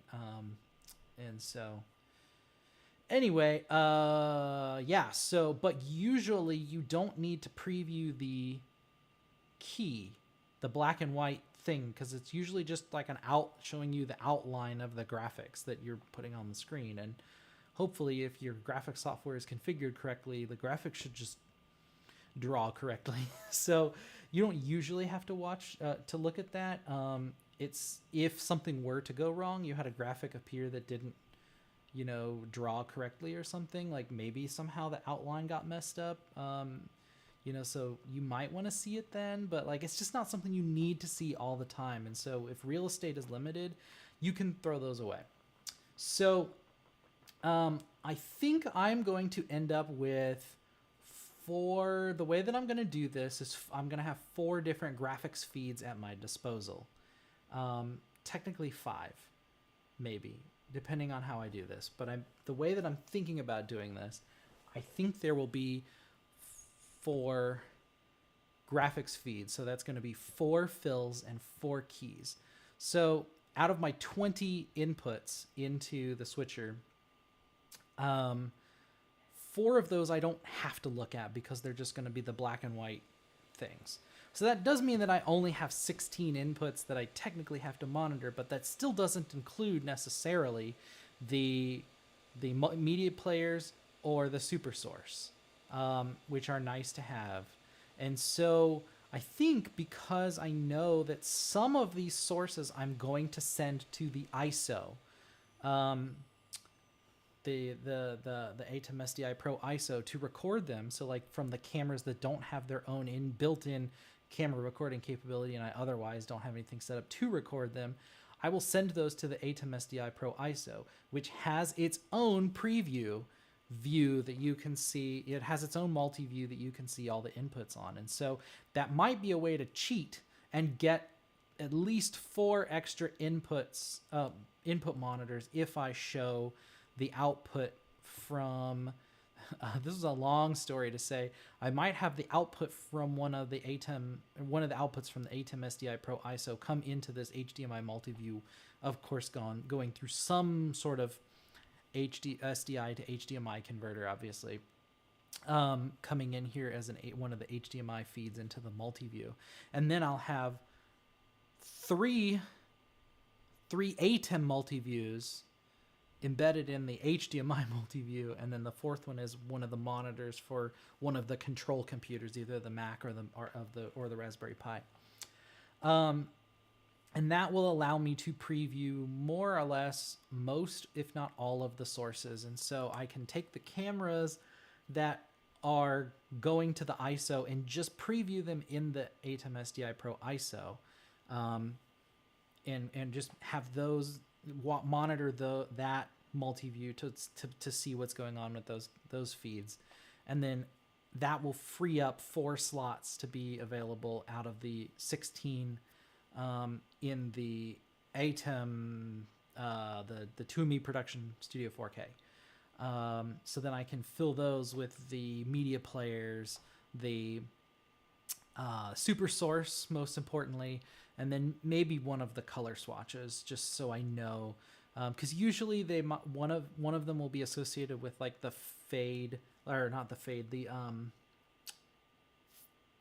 they're one of the transitions that I can't remember what it's technically called right now. Let me pull up what is it called? Dip. It's dip. They call it dip. So it's like, instead of fading directly from one camera to another, it'll fade through to a color that fills the screen and then fade to the next camera. And so usually you have the dip going through one of the color swatches.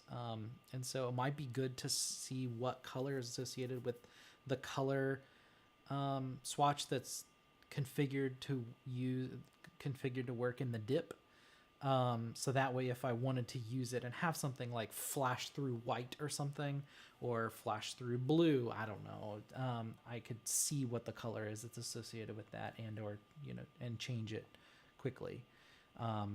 Instead of having to refer to my little post-it note that just has in words like blue or white or whatever. So anyway, or maybe I will have come up with something else that I really want to preview in there. But anyway, so I think there's a plan there for all of the multi-views coming into the HDMI, and these will all be hard-coded. So I don't have on here, I think I talked about this before. Maybe I didn't, but I think I might have hinted before that I was planning to have, I have something like the Smart Video Hub, which this is all SDI connections only. I have a hub like this that does HDMI, and it's 8 inputs, 8 outputs, and they can be routed to, one set of any input can be routed to any output, and stuff. And it's a really cool thing, and it works extraordinarily well. That I got, again, kind of cheaply from a questionable brand on Amazon. But it's pretty cool and it does work. And originally I had that in my sketches to include in the rack to help make it easier for me to switch what was appearing on the monitors for the preview, or if I wanted to distribute something, you know, if I had the program feed that I wanted to feed to a bunch of TVs that all had HDMI inputs or something, I could use it to do like a large distribution of HDMI signals. But it's another one of those, I don't really have a strong use case for it. Like, I don't need it. It was a nice to have thing. The original reason I bought it, I had a plan where I would need it because I had a lot more HDMI to SDI conversions, and I originally had planned to get more cameras that were all HDMI inputs only, like the GH5. And so I was going to have to figure out how to route all of that stuff. It made sense at the time. I don't think it makes sense anymore.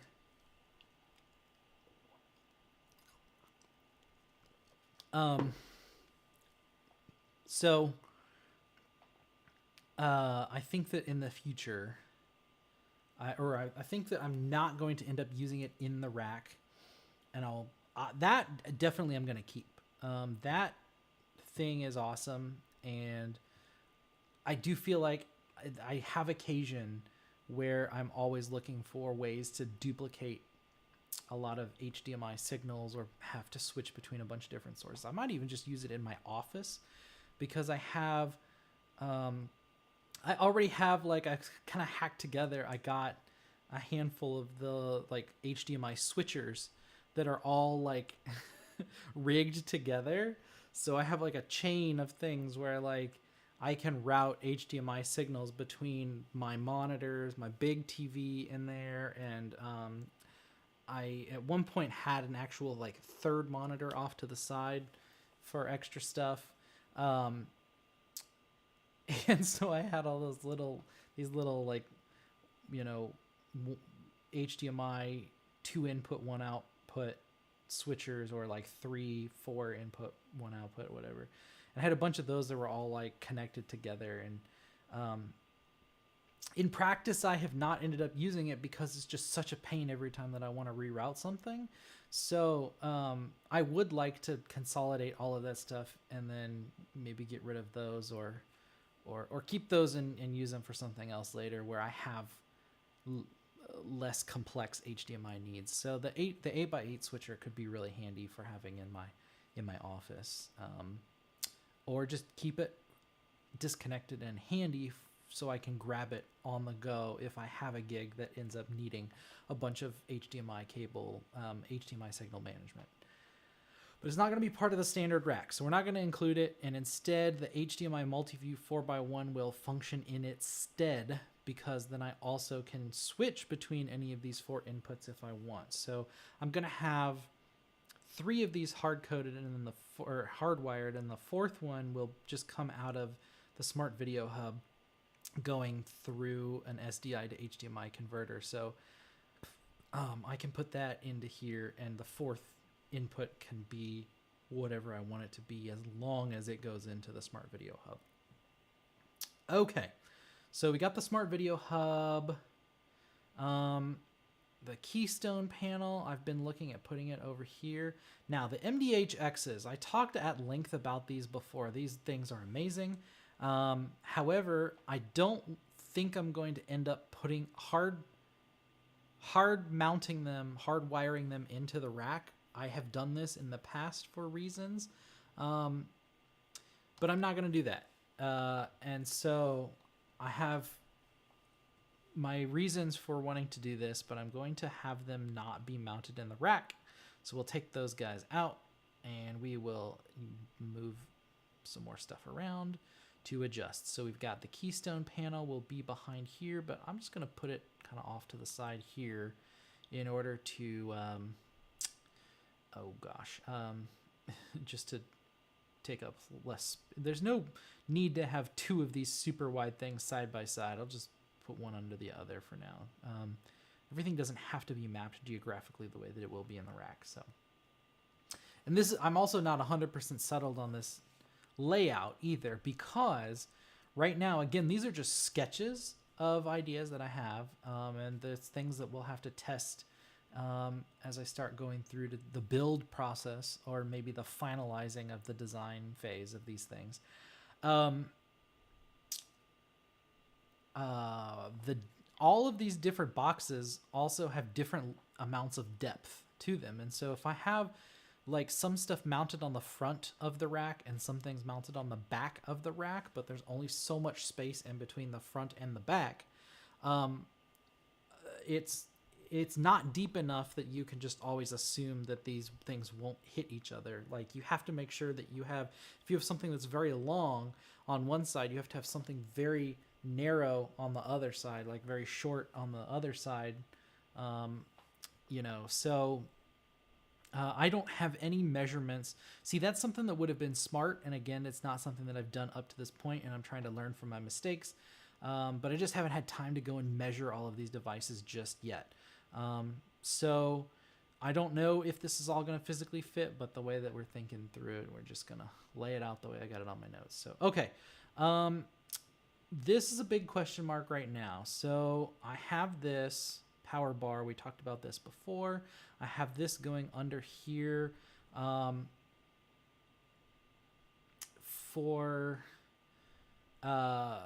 logistical layout reasons. I would rather this be closer to the top, and I could still change that. I haven't decided for sure. I may change that, but it also may end up just living here underneath the Smart Video Hub, even though that's not really where I want it. This may not be enough power at this point, because I have added new things to this design and didn't have time to do the homework to make sure that I actually have enough power to go around for all of this stuff. So I may need to find space for, I had talked about this before, having this Furman M8X2 power conditioner as well in the rack.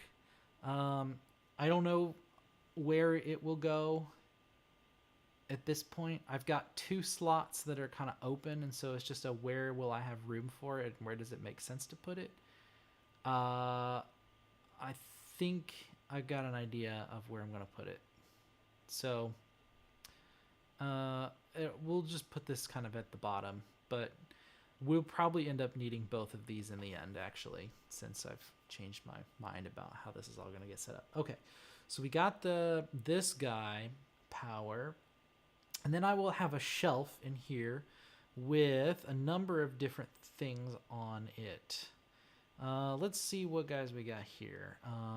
There's the Mac Mini, the Raspberry Pi, power, Clarity M stereo. This is not even really part of the rack. It's just floating. And it eventually will have a home, but it doesn't really even need to be here right now. Anyway, I'm trying to keep it close to this guy. This is one of the things that will be on this shelf, though, that's underneath here, underneath this power bar USB. I think I'm not going to need this SDI patch panel at this point. I'm not going to delete it just yet, because we're going to have to do some homework and decide how many inputs and outputs the rack is going to need in the end. I think because so much of this stuff I'm going to end up actually hardwiring, might not have as many connections as I've needed in the past, in previous attempts at this design and build. Okay. Oh, what the heck did I just do? Delete that. I didn't mean to connect a cable there. Okay, so we got the HDMI audio extractor on this shelf. The mini monitor 3G is also here. We talked about this on a previous discussion. What is the last thing on this list? Okay. I'm going to also add into this rack. I've talked about this before on previous streams when I was talking about the actual setup that I'm using for this stream. Oh, okay. Interesting. All right. So, something seems to have happened to my ISO recorder, which is scaring me. Because the drive is not full, but it has stopped recording. And I've seen it do this before. And it's like the program, it's like the ATEM is crashing. Where like I can click stop and it doesn't do anything. And if I disconnect the disk, I don't know that it's going to do anything either. Let's find out. Yeah, so I can disconnect the disk. If I reconnect it, what happens?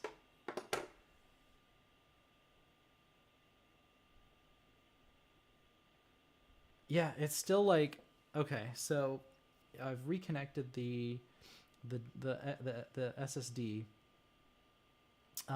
but I can't click stop. I can't click record. It won't let me click on anything. I seem to just be entirely locked out of the record capability. And so I think the only way to recover it is to reboot the ATEM SDI Pro ISO. This is annoying, to say the least. And something that different people have reported in the past with different drives. This is one of the drives I thought that had been rated pretty well in the past, but I might have to go double check that list. I might need to get a different drive. Good thing that the Amazon Prime Day Part 2 or whatever is happening tomorrow and the next day.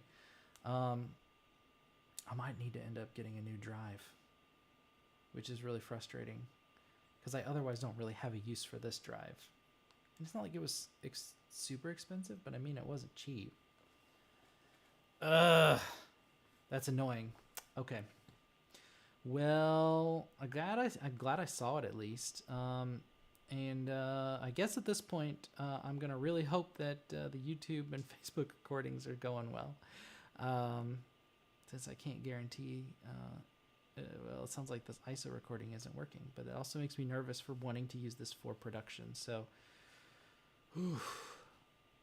all right, got to think about that some more. Anyway, I came here to add the microconverter bidirectional SDI to HDMI 3G. So I'm going to add one of these guys. This is one of the, where did it put it? Here it is. It was close to where I wanted it, but not quite. So this will be the converter that eventually takes the output from the ATEM SDI Pro ISO and convert it to the HDMI to go into the multi-view. Well, actually, no.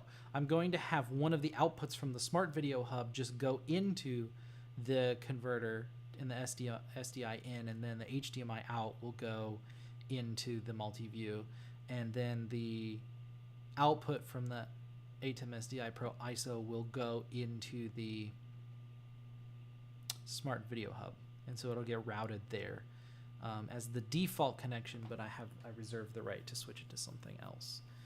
So that will also be on this shelf. And then finally, do I have the Magewell in here? I think I do. Hey, I do. Look at this.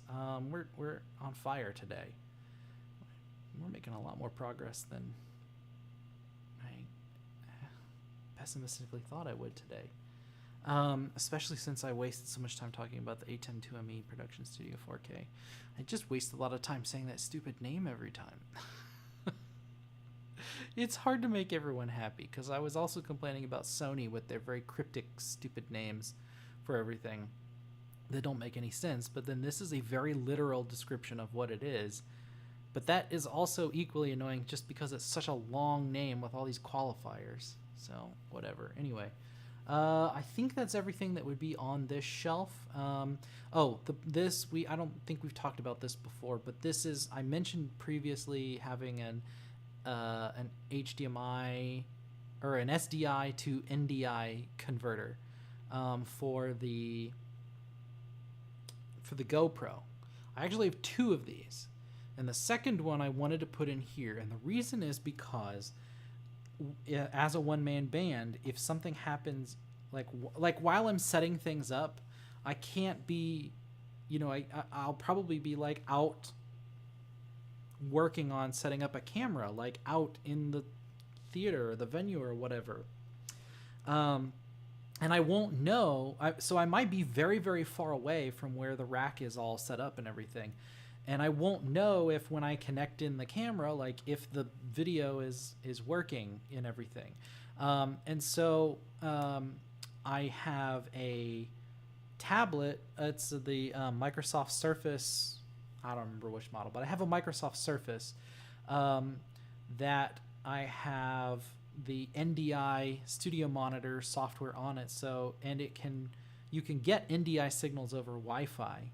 And so the idea here is that I can wirelessly get a preview of different sources through the NDI studio monitor on the tablet. So I'll carry the tablet with me out to wherever I'm going.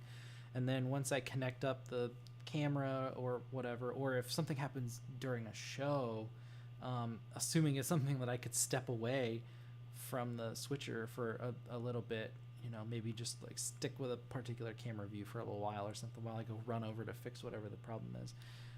Then I can see what's going on remotely. I can also use the Wi-Fi. I can also use the tablet and pull up the ATEM software control in it, so I can remotely control the switcher too.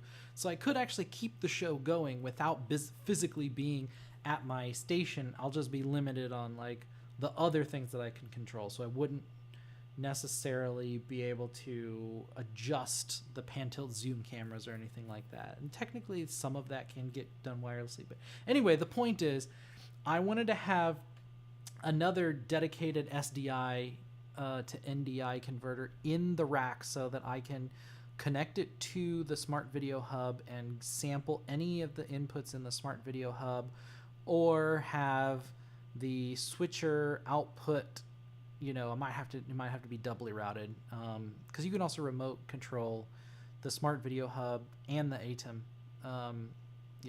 Not just the ATEM software control. There's also a Smart Video Hub software controller software.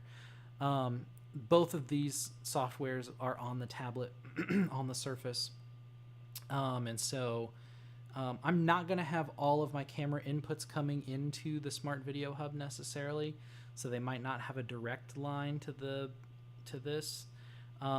However,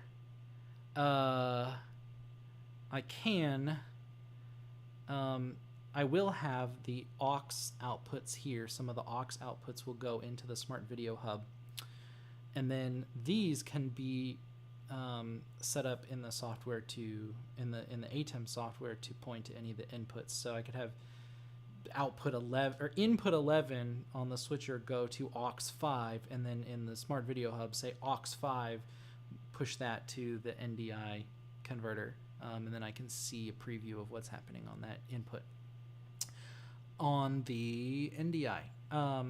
So I think that's a really important feature. It feels again a little bit of a luxury to have that feature, but as a one-man band, that requirement is very important here, and being able to step away from this as a single person and not have someone have to run back and forth. It's going to save time from having to run back and forth and like walk all the way to the back of the room, find out that this camera isn't working, or like a setting is wrong, and then have to walk all the way back over to fix it again. So really important to have that. Okay, let's see. It has been about an hour since the last break.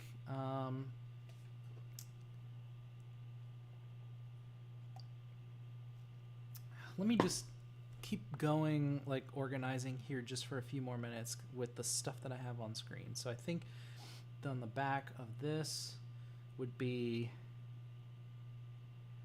a Neutrik panel, question mark. Okay, and then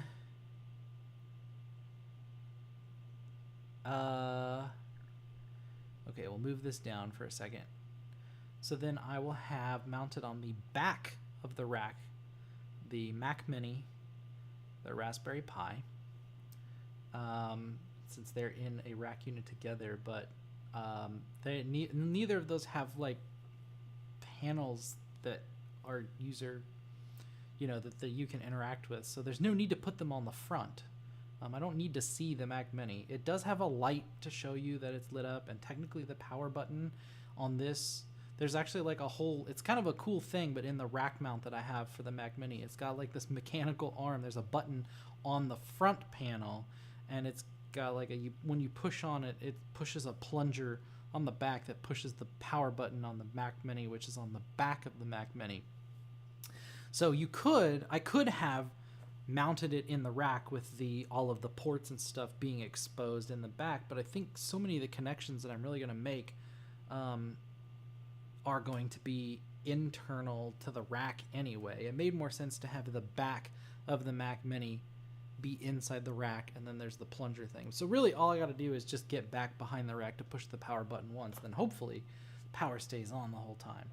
And I don't need to get back there. So I think the odds of me needing to access this in the middle of a show are very low, hopefully. So we got the Mac Mini, we got the Raspberry Pi. Across from them on the front will be... I guess I don't have the HyperDeck on here. We'll do that maybe really quick, question mark. HyperDecks...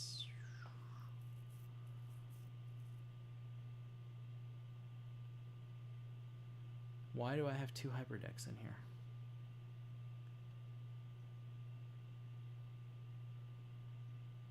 Let me just search HyperDeck, see what comes up. Okay, so I have in here HyperDeck Studio HD Mini BMD. I don't think I made this one. I must have started with this one as a template for this one, and then I didn't delete this one.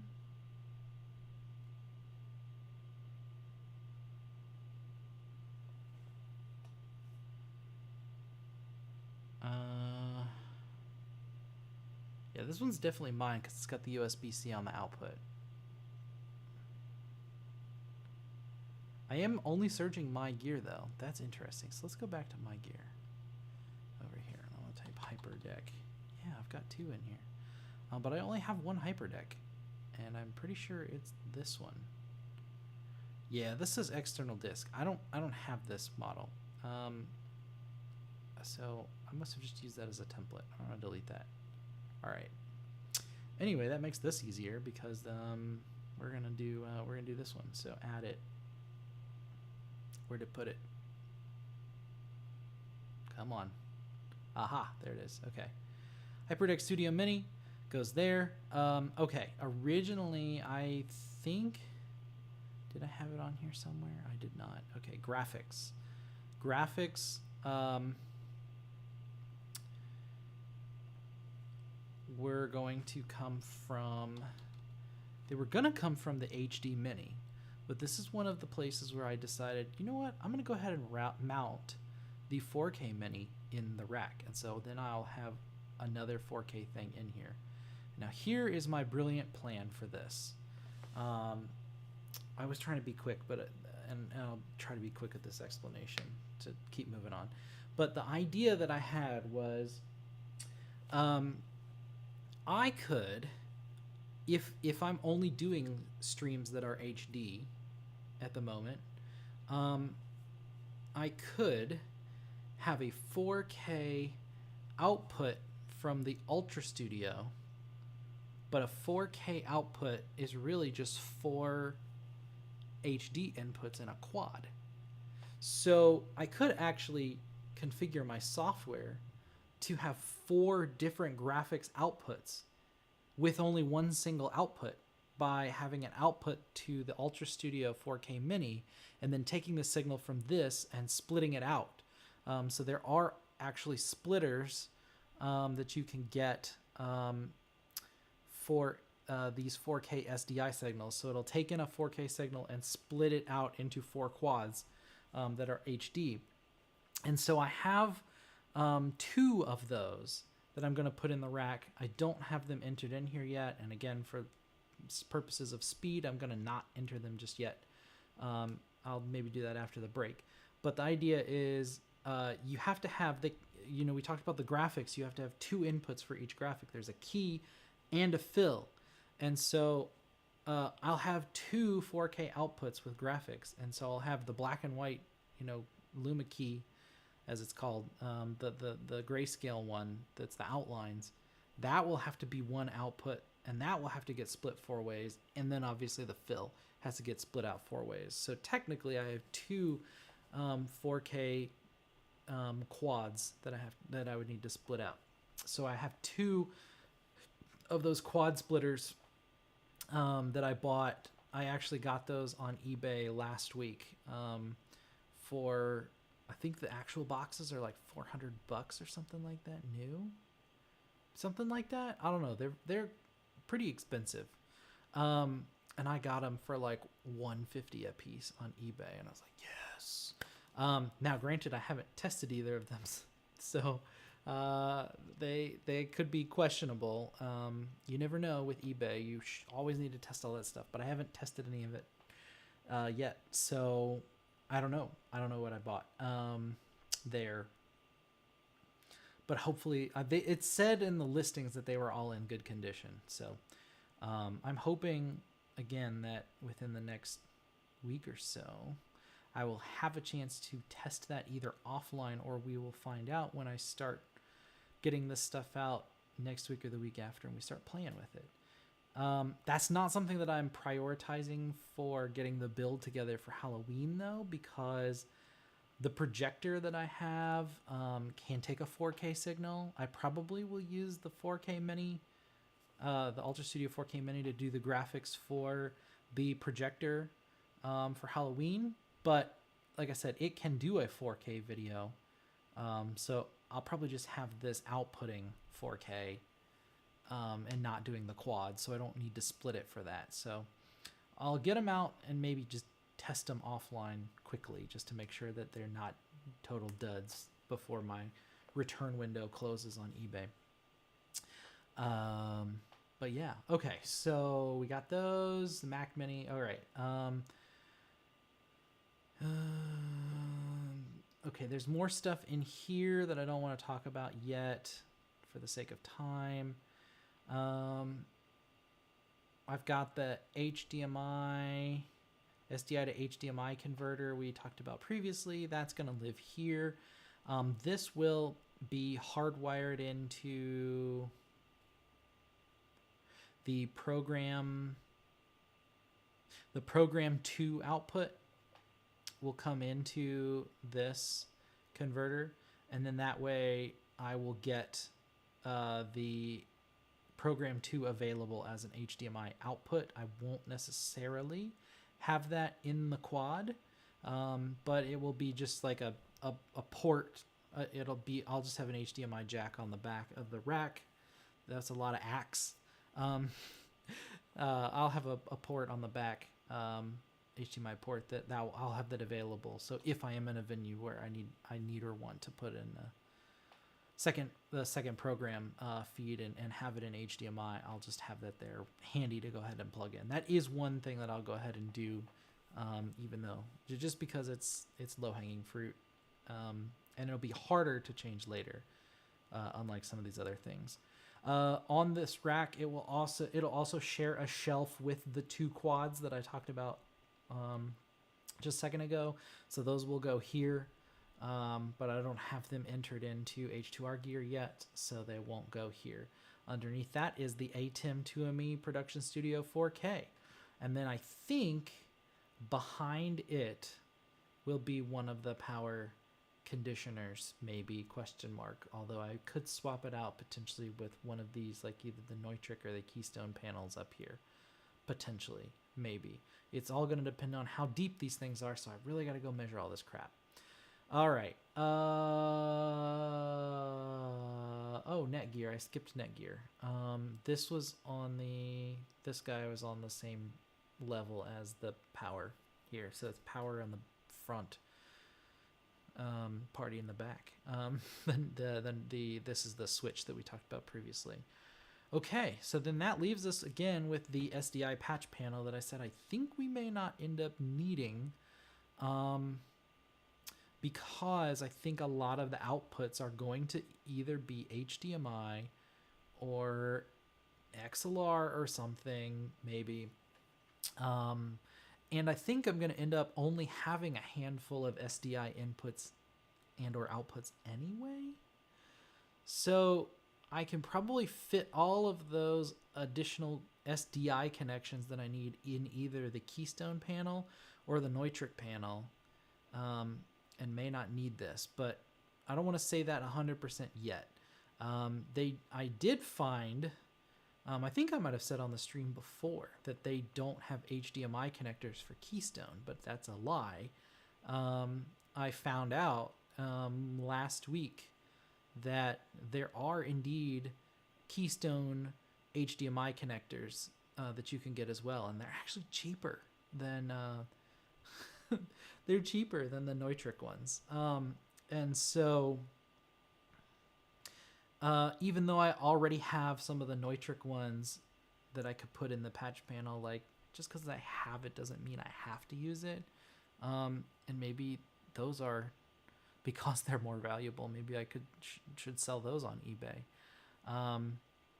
and not hold on to those Neutrik ports for the HDMI, and then just do all my HDMI patching in the Keystone up here. So I got to see how many of these ports I need to use and stuff too. So that's some of the logistical planning parts of all this stuff, is figure out what connections do I need once I figure out what all is going to go in the rack and whatnot, and kind of a vague idea of how it's all going to be connected. So I think I don't need the SDI patch panel. I'm not going to delete it just yet because it may end up coming up and living up here, but we'll just leave it down here kind of by itself. And that is basically the rest of the rack. So I do have 4 additional rows, rack units under here. Can I add, how do I do this? Oh gosh, is this another one of these that added a label somewhere and I don't know where to put it?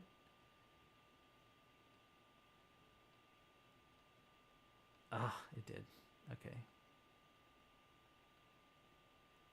Yep, a new text label. Damn it. H2R. Killing me. Okay. So underneath this, I have a 3U tall like locker. It's like a lock box that is big enough to hold all of my control panels, essentially. So like my joysticks and my other like button panels and stuff, they can kind of fit in here. So some of the additional like peripherals that I'll need to the control surfaces and stuff, they will fit in this locker down here, and the things that don't fit in there should fit in this drawer. And then underneath the locker, I do have an intake, a fan intake. I think I have that in here. Intake fan. Yeah, I added the exhaust fan, but where did I put it? There it is. Okay, intake fan is at the very bottom, so we'll have air flowing in from the front at the bottom, and it will get exhausted out at the top, in the back, here, this guy, behind the drawer. And then there's also going to be a vent. I'm going to leave this open. Well, I won't leave it open. I'll put actually like a cover panel there, but it's like going to have vent holes in it. So there will be some venting available here, but then this should actively pull up anything that doesn't vent out naturally through here. So then we got that, and then behind these is open space. So there I have 2 sets of doors that are 2U each, but I have them kind of like, zip tied together, and so they function as one big 4U door. And so then this is storage space for my monitor mount. So I realize this text is probably impossible to read on the stream, so sorry about that. We got the locker, the intake fan on the front here, and then on the back is just 4 panels, a 4-door panel, a 4-panel door that opens up into a big open space in the middle here, where I have arms for articulating arms for my 2 monitors that mount to the rack itself. So this is how I can have everything kind of all self-contained in one big box, and then I like get to the venue and I just get in, wheel in my rack. Everything inside the rack is already connected. I just have to connect some things to the back of the rack, and try to minimize that so it'll help speed up the setup and everything. And then I've got a little monitor mount that just attaches to the rack, and then I connect my monitors to it, plug them into the HDMI ports on the back, and we're in business. And then I get all the peripherals out from the locker that are all USB panels that plug into the back of the rack as well, that go into either the Mac or the Raspberry Pi, and allow me to control everything in this rack, essentially. And so I think that this all should work, because I'll also then, if there's anything else that can't be controlled by either the Raspberry Pi or the Mac Mini, I will still have my Microsoft Surface there. I don't really have a plan to have that like set up,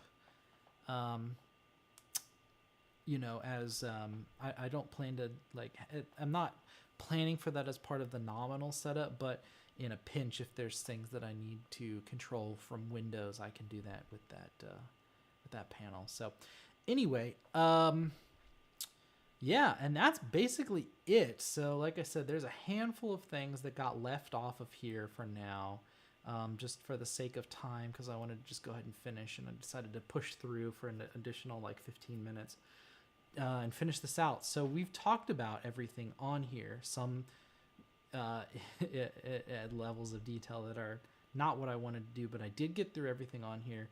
I just got to add in a couple missing things here. I can do that offline, and I might even start doing some of the wiring on here offline. So then maybe next time, next week, I can just come right in and we can kind of talk through some of this on the first half and how the wiring is set up, and then maybe actually get into playing with some of the hardware on the second half. The big thing that we really need to figure out, though, is the patch panels. What inputs do I need in the Keystone? What do I need in the Neutrik? Are these enough ports? Are these enough blank slots to cover everything that I need to cover?